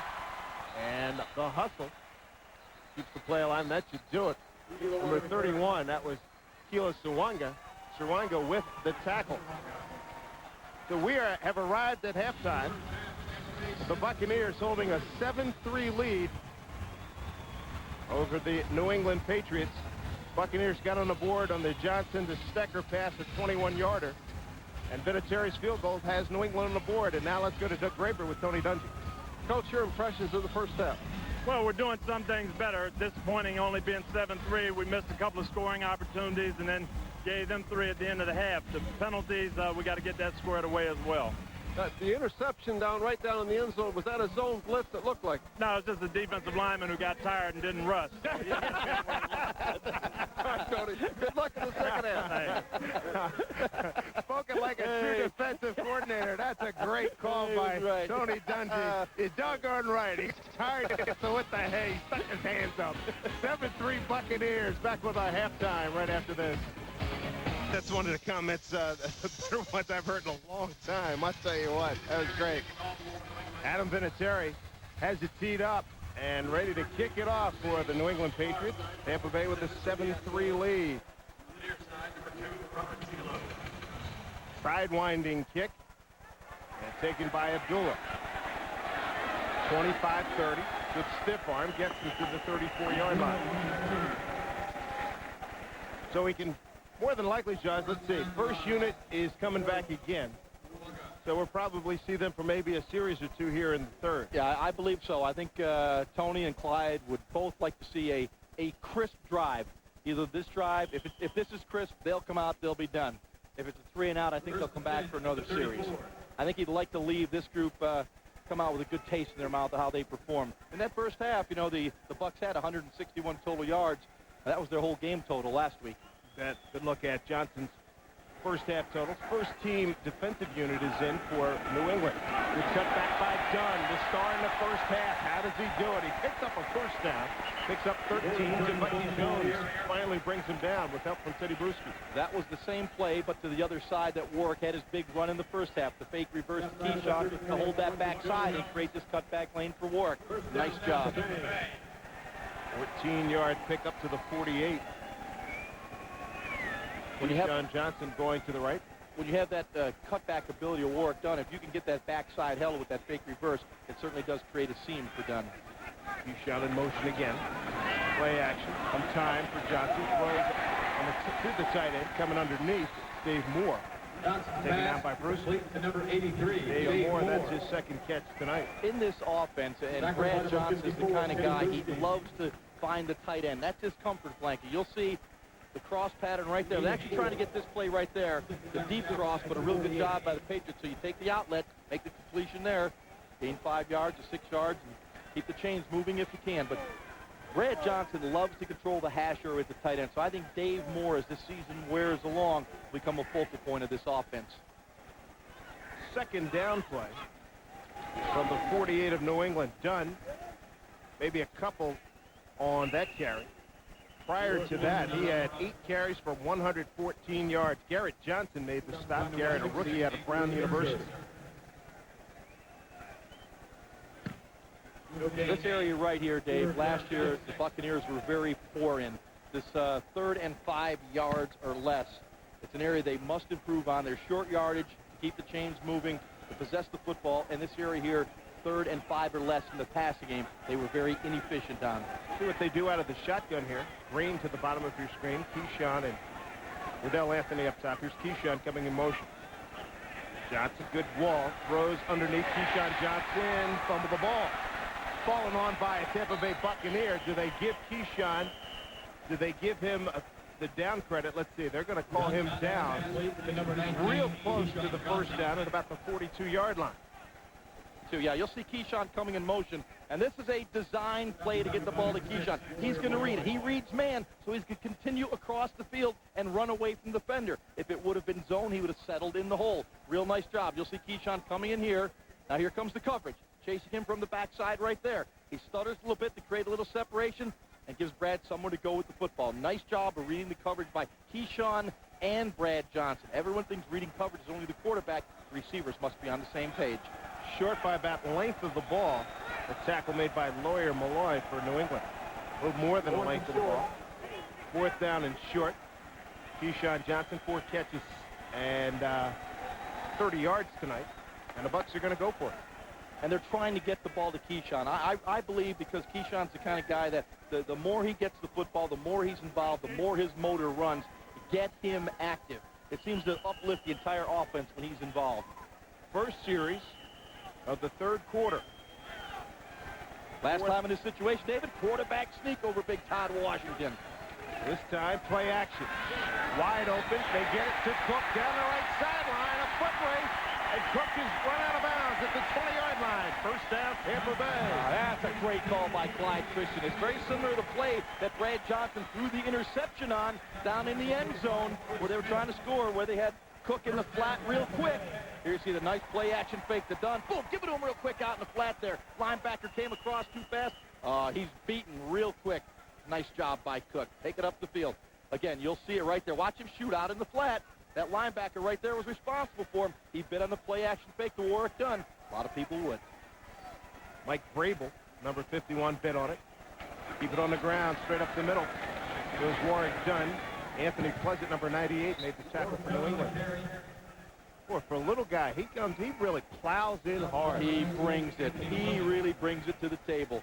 He's starting to get a little feel in his offensive line. It's starting to lather up a little bit, starting to come off the ball. That drive blocking, base blocking right there. Look at Warwick. Good pad level. Delivers the blow for a guy, you know, that is his size, diminutive, as we like to say. He plays like a guy about 240. Good blocking there by right guard Cozy Cole. Look at that, baby. 11.9 per touch. Good night. Second down and 6 at the 21. Dunn. Oh, you heard that hit. That was good penetration. Brendan Mitchell was there, number 99 for New England. Boy, that's some good penetration. Yeah, you'll see it right here as the cannons go off in the background. Probably the thunderstorm coming through here. Warwick Dunn hitting it up in there. 98, Anthony Pleasant got the better stick. Better than Brandon Mitchell. They're raising the flag as the Bucs are now inside the 20. Third down and 5. Ball's at the 20. Keyshawn in motion. Throwing to Keyshawn. Close to the first down. In fact, he has the first down. First down for Tampa Bay. Again, you'll see that cluster or bunch formation we spoke about earlier, bringing Keyshawn across the formation to get 3 on the same side. Spaghetti routes, cross up the field, read the coverage, get the first down. Nice, again, Brad Johnson, Keyshawn Johnson on the same page, reading the coverage. That's the play you call just to get the first down, keep the chains moving, possess the ball. You're starting to sense a little continuity in the Bucs zone. Second catch by Keyshawn on this drive. This drive started back at the Tampa Bay 34. Right now, first and 10 at the 13. Keyshawn in motion. Otis Smith chasing him. Dunn going to try to get to the corner. Great play by the veteran Brian Cox, the 11-year man from Western Illinois. It's all over that play.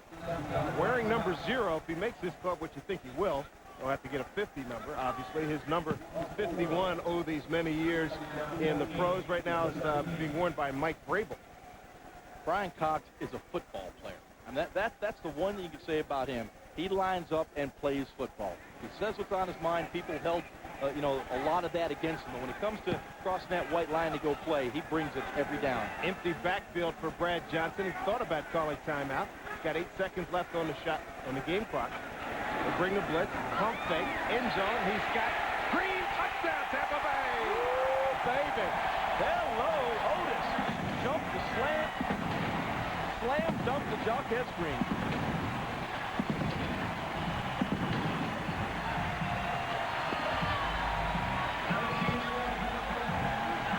Brad Johnson, that's what they brought him here for. Right there.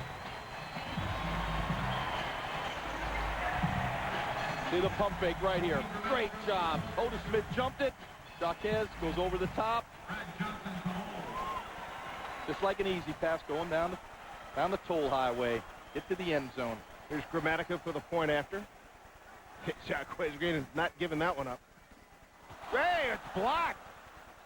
Teddy Bruschi got the block. And Gramatica last season went 42 for 42. Hopefully he doesn't carry that into the regular season. 13-3 Buccaneers. Back with more in a moment.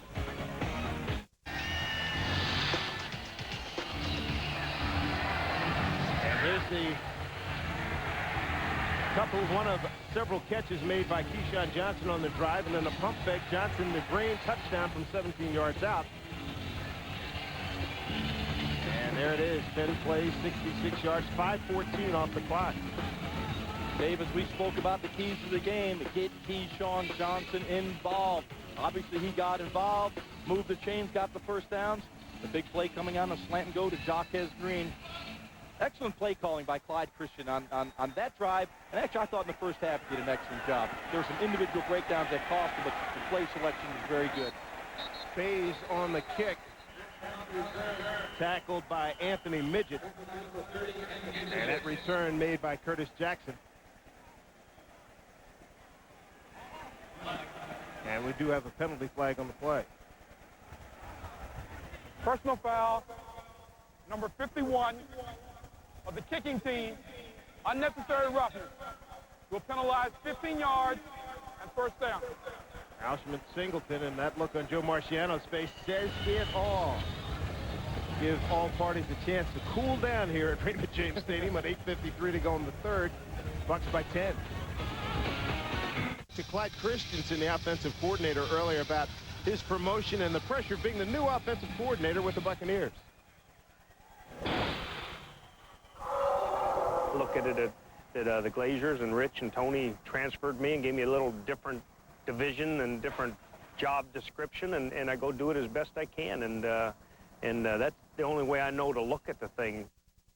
Clyde Christensen talking about his new position here with the Buccaneers. 1st and 10 for New England. Ball is at the Patriots 40.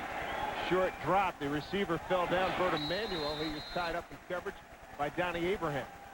Well, Dave, I go back to the mid-'80s, early '80s when Clyde Christian was the quarterbacks coach at Temple University with Bruce Arians, who's now the offensive coordinator with the Cleveland Browns. And so I get a plug in here for Temple. I brought my daughter Jessica along this trip and do a little spotting work for me. Here. We get a plug for old Temple U. You know? She graduated from there, so she's happy now. So are you. That's right. She'll like the old man again.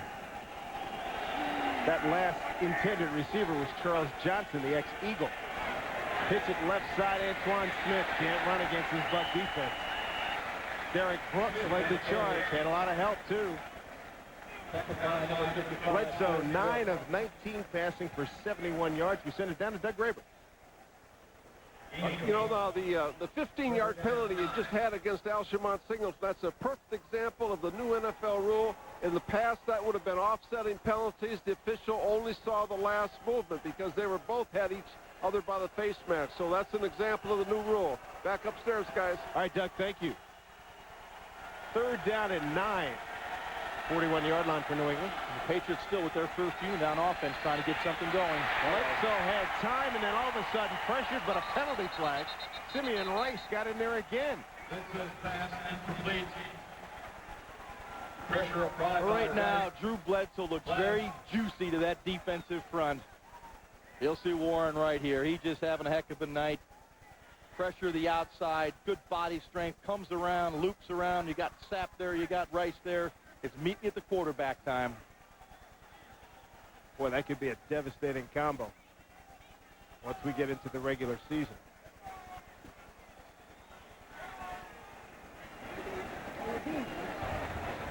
Illegal touching of the pass, number 71, offense. It's declined. 4th down. Sala, UCLA. Guilty party there. Brad Costello making his first appearance tonight as punter for New England. Well, Dave, this is the time. You got a lot of guys now that are looking to make the football team. 2nd and 3rd teamers here. Cut down date to 65 is Tuesday. This is their last chance to flash. They want to make something happen. Costello. Pretty good punt. Kilo from the 20. Drops it. Retreat. Long way to retreat. And boy, this is going nowhere unless he can get out. He's down and done at the 11-yard line. Kilo certainly makes it exciting. Wow. 40-yard punt, about a 12-yard loss by Robert Kilo. It's been a very up and down night for RK. Back with more in a moment. 1 touchdown, 1 interception. Second-year pro out of Tulane, and he still thinks he's very much in this quarterback battle here with Tampa Bay. The most popular guy in every city, the backup quarterback. Abdullah is the man in motion. Second running room, right side. Finally taken down after a gain of about 7. Matt Stevens on the stop for New England. Spent some time with Sean Yesson. There's no question this is a class act. He handles himself professionally. A lot of guys could have gone off. He was on 14 of 21 starts in the regular season. Took the Bucs to the NFC champs, came to playoffs 2 straight years, and, you know, they decided they want to go with a veteran, more experienced guy, and, you know, Sean has handled it well. He knows he's going to get another opportunity, and he still has a terrific future ahead of himself. Stecker in there. The deep back on the second down. And short. Trying to bounce it outside. Swarmed under by Brian Cox. He was there. Saylor as well. J.C. Saylor, the rookie out of Michigan State, number 75. Well, Keyshawn Johnson's day appears, or evening appears to be overdrawn. 5 catches, 37 yards. And Warwick Dunn, 9 carries, 117 yards. Pretty good day by Warwick and a pretty good day by Keyshawn. Now they know they're ready for opening day against the Big D, Dallas Cowboys. Next week it'll probably just be a couple series, maybe a quarter, and they'll go rest and let the backups and the guys fight to make the squad battle it out at the Georgia Dome. Carl Williams in motion. King, his first throw. Look at Abdullah. Does he get the first down? No. Final extra hit there by Leonard Myers led the charge. Leonard, a rookie out of Miami, 6th-round draft pick. He's a good one, number 25 for New England. Brian Cox got to be thinking, he really put a hanger up there. Jackson makes the fair catch at the 35-yard line. That's a punt of 45 yards. And no return, 45 net. That's what it's all about. Sure is. 5:38 to go, third quarter, 13-3 Buccaneers. People, I think, get a wrong perception of Tony Dungy. You rarely see Tony show any emotion in public, but believe me, this week he was very upset with his offense in particular, and he got after those guys pretty good. And you know, what he does in public and what he does in private is certainly 2 different things. And, of course, I know he was glad to see the first offense have a nice drive here to start the second half. Good thoughts, Doug. Thank you. Tony will show that emotion. Try to get outside. Nothing doing. Number 96, Ellis Wims, rookie out of Mississippi State, with the tackle on Antoine Smith. The one thing that is the constant of the Tampa Bay defense, no matter who is in there, you see speed. Wims coming to that inside tackle position, flying to the outside, making the play. And the Patriots, for the most part, have their first team still on the field. Sure enough. I think Bill Belichick is just slightly upset with their performance so far tonight. Bledsoe, 9 of 19 passing for 71 yards. Second down and 12. Smith left side, penalty flag. Got back to the line of scrimmage. But there's so much speed on this Tampa defense. Jeff Gooch with that stop. And I think Nate Webster was tackled on the play as he was trying to fight through to make the play from his middle linebacker position. Tough year last year for the New England Patriots. They lost the first 4 games, then won 2, then lost 4 straight, and then finished 3-3. Holding, 63, offense. Still second down. Joe Andruzzi out of Southern Connecticut State. Free agent signee. Played with the Scottish Claymores in NFL Europe, the guilty party. New England 5-11. Last place AFC East last year. Yeah, and I think Bill Belichick, their head coach, and Scott Paoli, their director of player personnel, were surprised by the lack of talent they inherited at New England when they took over. They now know they have a rebuilding project to go through. Second and 22 from the 24. There's a penalty story. Bledsoe throws underneath Troy Brown, creates some room, draws a crowd, gets to the 35-yard line. Alsherman Singleton first there, and a lot of help from his friends. Gain of 9. A lot of Bucs helmets around the football. This defense can really move. Swarms as well as anybody I've seen in a long time, and it's been consistent these last 4 or 5 years. And again, Troy Brown is kind of the security blanket for Drew Bledsoe. He knows what he's going to do. They use Troy Brown, the wide receiver spot, the motion guy, the check down guy coming out of the backfield. Very versatile player for the Patriots. 9-year pro out of Marshall. Third down and 11 at the 35. Bledsoe wanted to throw it deep. He's in trouble, and down he goes. James Canada, Warrior man out of Nevada, Reno. Pass rushing specialist, backing up Anthony McFarland. And give the secondary and the linebackers their due on that play. Bledsoe did have time originally to scan the field, look for an open receiver, could not find one. They were all blanketed in the secondary. consequently the pass rush, which wasn't there originally. You can see Bledsoe has time, can't find anybody. Then the pocket collapses. Canada, excellent persistence. There's Brad Costello's punt. High. Dwight Smith, no fair catch, makes the catch at the 30. He almost got to the edge. Penalty flag in the backfield. Upfield, up around the 45-yard line. Brought down by Larry Izzo.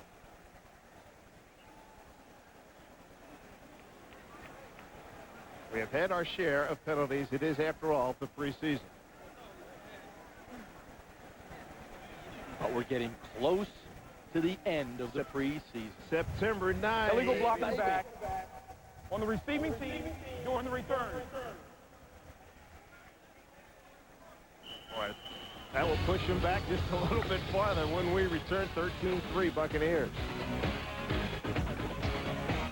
Time left, and Sean King really looks forward to competing for a starting job. And, I asked him, how does he prepare himself? Is he the starter, or does he prepare himself as the backup? But you are preparing yourself as a starting quarterback. Yeah, definitely. I don't know any other way to approach it. I saw my rookie year.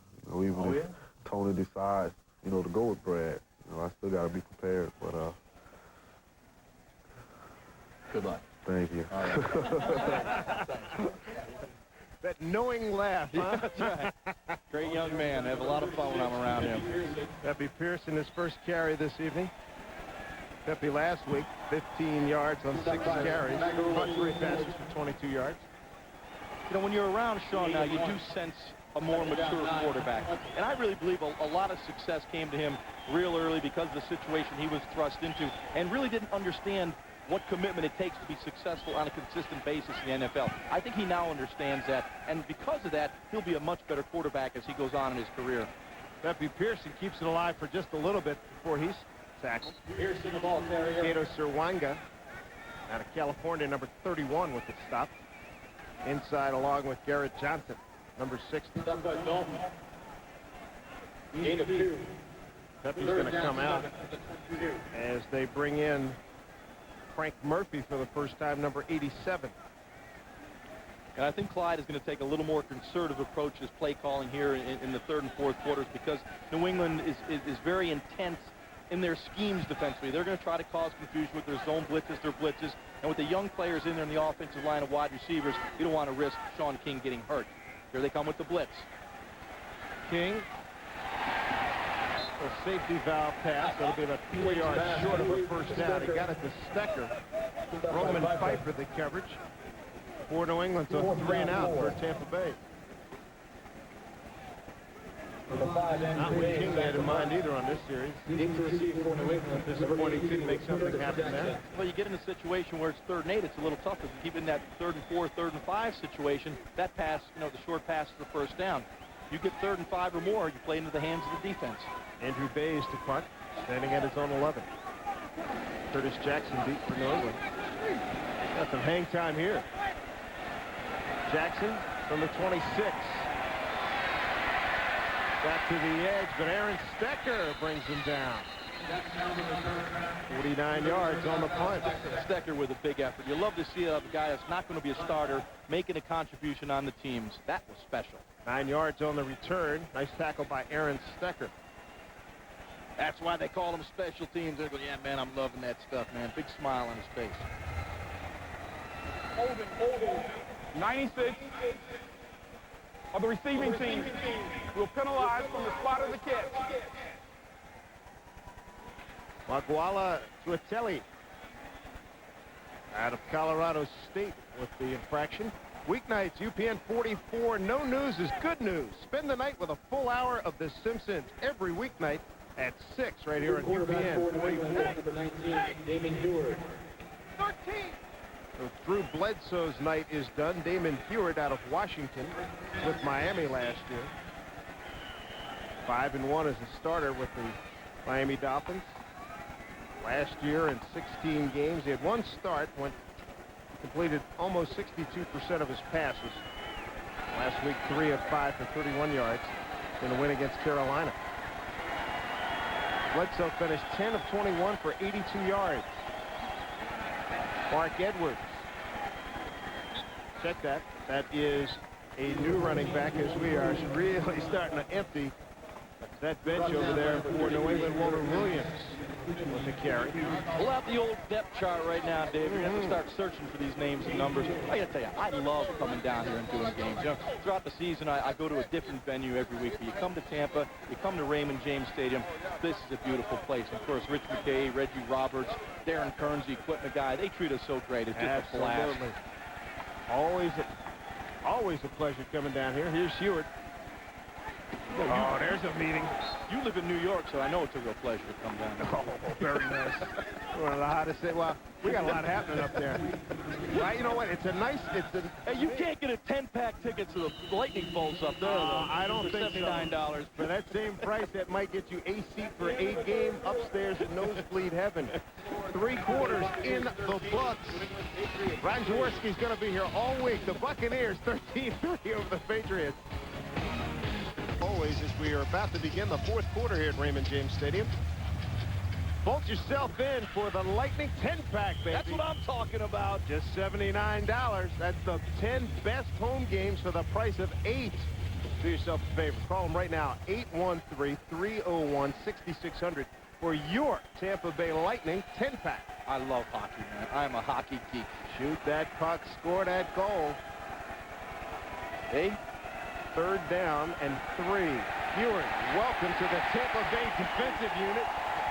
Chartrick Darby with the sack.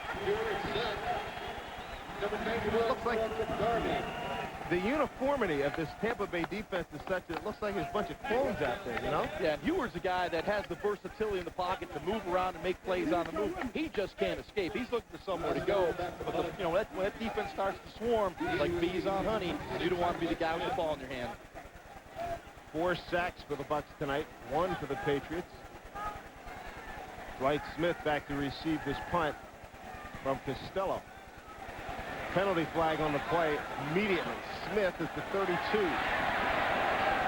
To the edge, 40-45. Knocked down at the 48-yard line. And that tackle made by one of the wideouts, Shockmain Davis.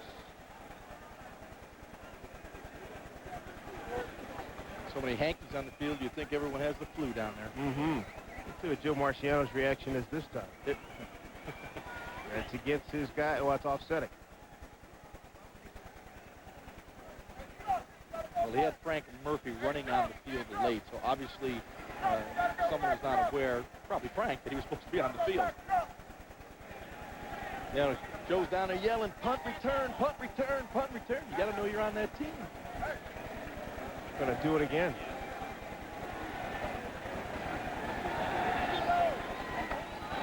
Danny very good at some counseling to Anthony Midget.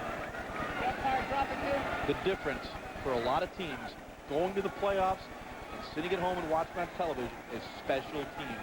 If you have good special We have 2 fouls on the play. Holding, number 90 of the kicking team. Holding, number 87 of the receiving team. The penalties offset, still 4th down. The 90 for the Patriots and Tico Dalton, 87 for Tampa Bay is Frank Murphy. Finish that, special teams will win 2 games for you. Absolutely. Will win 2 games. Conversely, if you don't have good special teams, they will lose you 2 games. And maybe, Jaws, this could be the year the Bucs score a touchdown on a kickoff return in regular season play. Still has not happened. Could. Hopefully, Buc fans are saying. Brad Costello once again, this time inside his 5. Good hang time. Kilo up to signal for the fair catch. Boy, he has just had a brutal night. Just brutal. Cost him about another 18, 20 yards. That's about the 3rd, maybe 4th time he's had an opportunity to make the fair catch, and he has passed up the opportunity. May have to pass in his playbook before long. 14:01, you never know. In front of him and probably cost the Bucs anywhere from 50 to 60 yards. Yeah, watch how close this one is, David. Right here as this ball's coming down, he's trying to get in position to catch the football, and watch that right there. Almost hit his foot. That would have been a live ball, but certainly you get in position, you've got to make the catch. 14:01 they go, and now we got a whistle. and the back judge, and let's see what this is all about.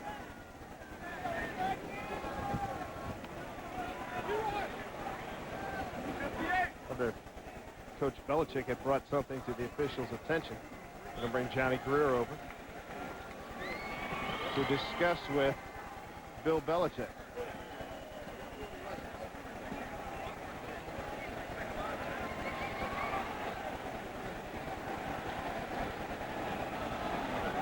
Bill's been around football for a long time. Great defensive coach. Won a couple Super Bowls with the Giants. His little Bill to Big Bill Parcells took the Patriots to the Super Bowl. Bill's not going to wow you with personality, but he is an outstanding football guy. He understands the game. You know, he's just not one of those New England type guys. is challenging the last play. They're saying that the ball touched the receiver and was recovered by the kicking team. That's what we were looking at when we came back. You got it. This may be this would be a much better angle right here. Let's get a look. No, not even close. Close. But nice try by Belichick. Yeah, He's 0 for 1 tonight. He could be 0 for 2. Yeah. You know, it's about 88 degrees. The humidity is about 88%. He's got that sweat jacket on. I can't figure that out. Yeah. It doesn't look like he needs to lose a whole lot of weight at all. Doesn't look like. You'll see that ball coming down right there, folks. There it is. Oh, man. It didn't. Not even close. See, we showed that back angle, that angle that we showed that from the back of Kilo, it looked like it may have hit the front of his foot, but clearly from that high angle you can see it was, oh, you'll see it right here. This is the one that they may have seen. Yeah. Look at that. Bang. That almost looks like it hit him right in the foot. But the other angle clearly shows it was a good couple feet in front. There it is. Clearly right there, it does not hit his foot. There we go. Yeah, at least the length of the ball clearance, minimum. Like magic, you know, these replays, like magic. It looks like it hit his foot from one angle, it looked the other angle, it's gone. When you...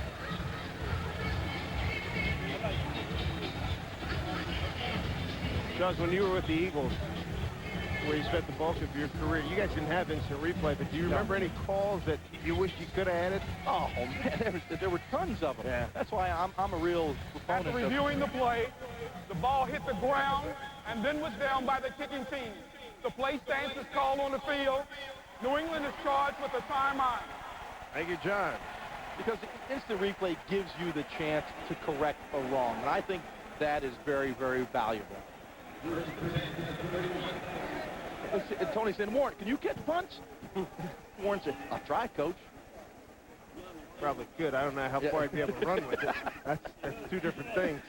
Hey, we'll take a catch right now, David. Hey, make that the truth. That 60 yards cost the Bucs tonight. Tampa Bay's going to put it in play here at the 31-yard line, leading 13-3, 14:01 to go here in the fourth quarter. Leroy McFadden in the game, number 44 at fullback. Sean King, deep drop. Nice fake. Stays alive and then throws it away. And see, is there any penalty flag? No, sir. He was out of the pocket, and the ball did cross the line of scrimmage. Good heads-up play by Sean. We'll see the double zone. Corners on bump and run, safety split. The area you're going to try to get is going to be the middle of the field, but the routes they have called are not to attack that. You'll see at the end Sean trying to throw a little check down there. Certainly wasn't prepared to get the football to him.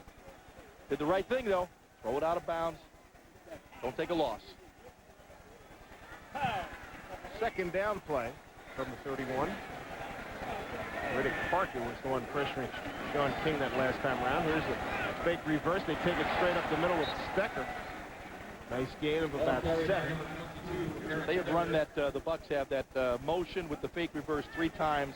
It's got 2 big plays, and that time a good 5-yard gain. So that play has been very effective right here. You'll see by running that guy in motion, it holds the backside and creates a little seam to run into. And in the NFL, what you get is a little seam, a little crack. You do not get holes. Third down and 4 from the 37 for the Bucs. Out of the shotgun, 3 clustered receivers There you go. at the top of the formation's been very effective tonight. They blitzed. Blitz, it's picked up. King over the middle, wide open, Anthony. 40, 35, 30, out of bounds there.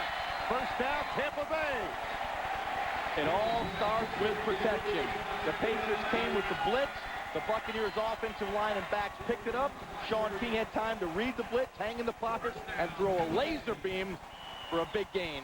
He beat Gerard Cherry. Cherry finally brought him down. There you go. You see the blitz right there. Nice job of picking it up. Good cushion. Wide open. Move the chains. Pick up of 35 yards. Riddell Anthony continues to have a strong preseason. Riddell Anthony had 2 catches for 35 yards last week. 1 for 35 on that one. Aaron Stecker takes it back the other way. Nice job. Good second and third effort. Moves it down to the 21-yard line. Picks up 7. Matt Chatham out of South Dakota brings it down. You'll see Stecker showing a little zuzu here. That means avoiding people, breaking tackles, and getting upfield. Looks a little bit like Warwick done. I think by being around Warwick, he's learned to keep that body level down and under those big old guys up front. Head up, eyes open, too. Inside 12 minutes to go. Regulation time here at third preseason game of the year 2000. Stecker. Short yardage, going to get it down close to a first down. Sean King's doing a nice job with his play fake after he hands the ball off. He's setting up that boot out to the weak side with the tight end dragging across underneath. Favorite plays. And inside the 20, they're in the red zone. It takes a little getting used to. Because normally, I can remember a neighborhood I grew up in Philadelphia. You're not sitting here calmly when you start hearing that stuff. That happened, you know, in the pregame warm day. You jumped under the table here. I got a little nervous. I'd lost you. Old habits. Third down and short at the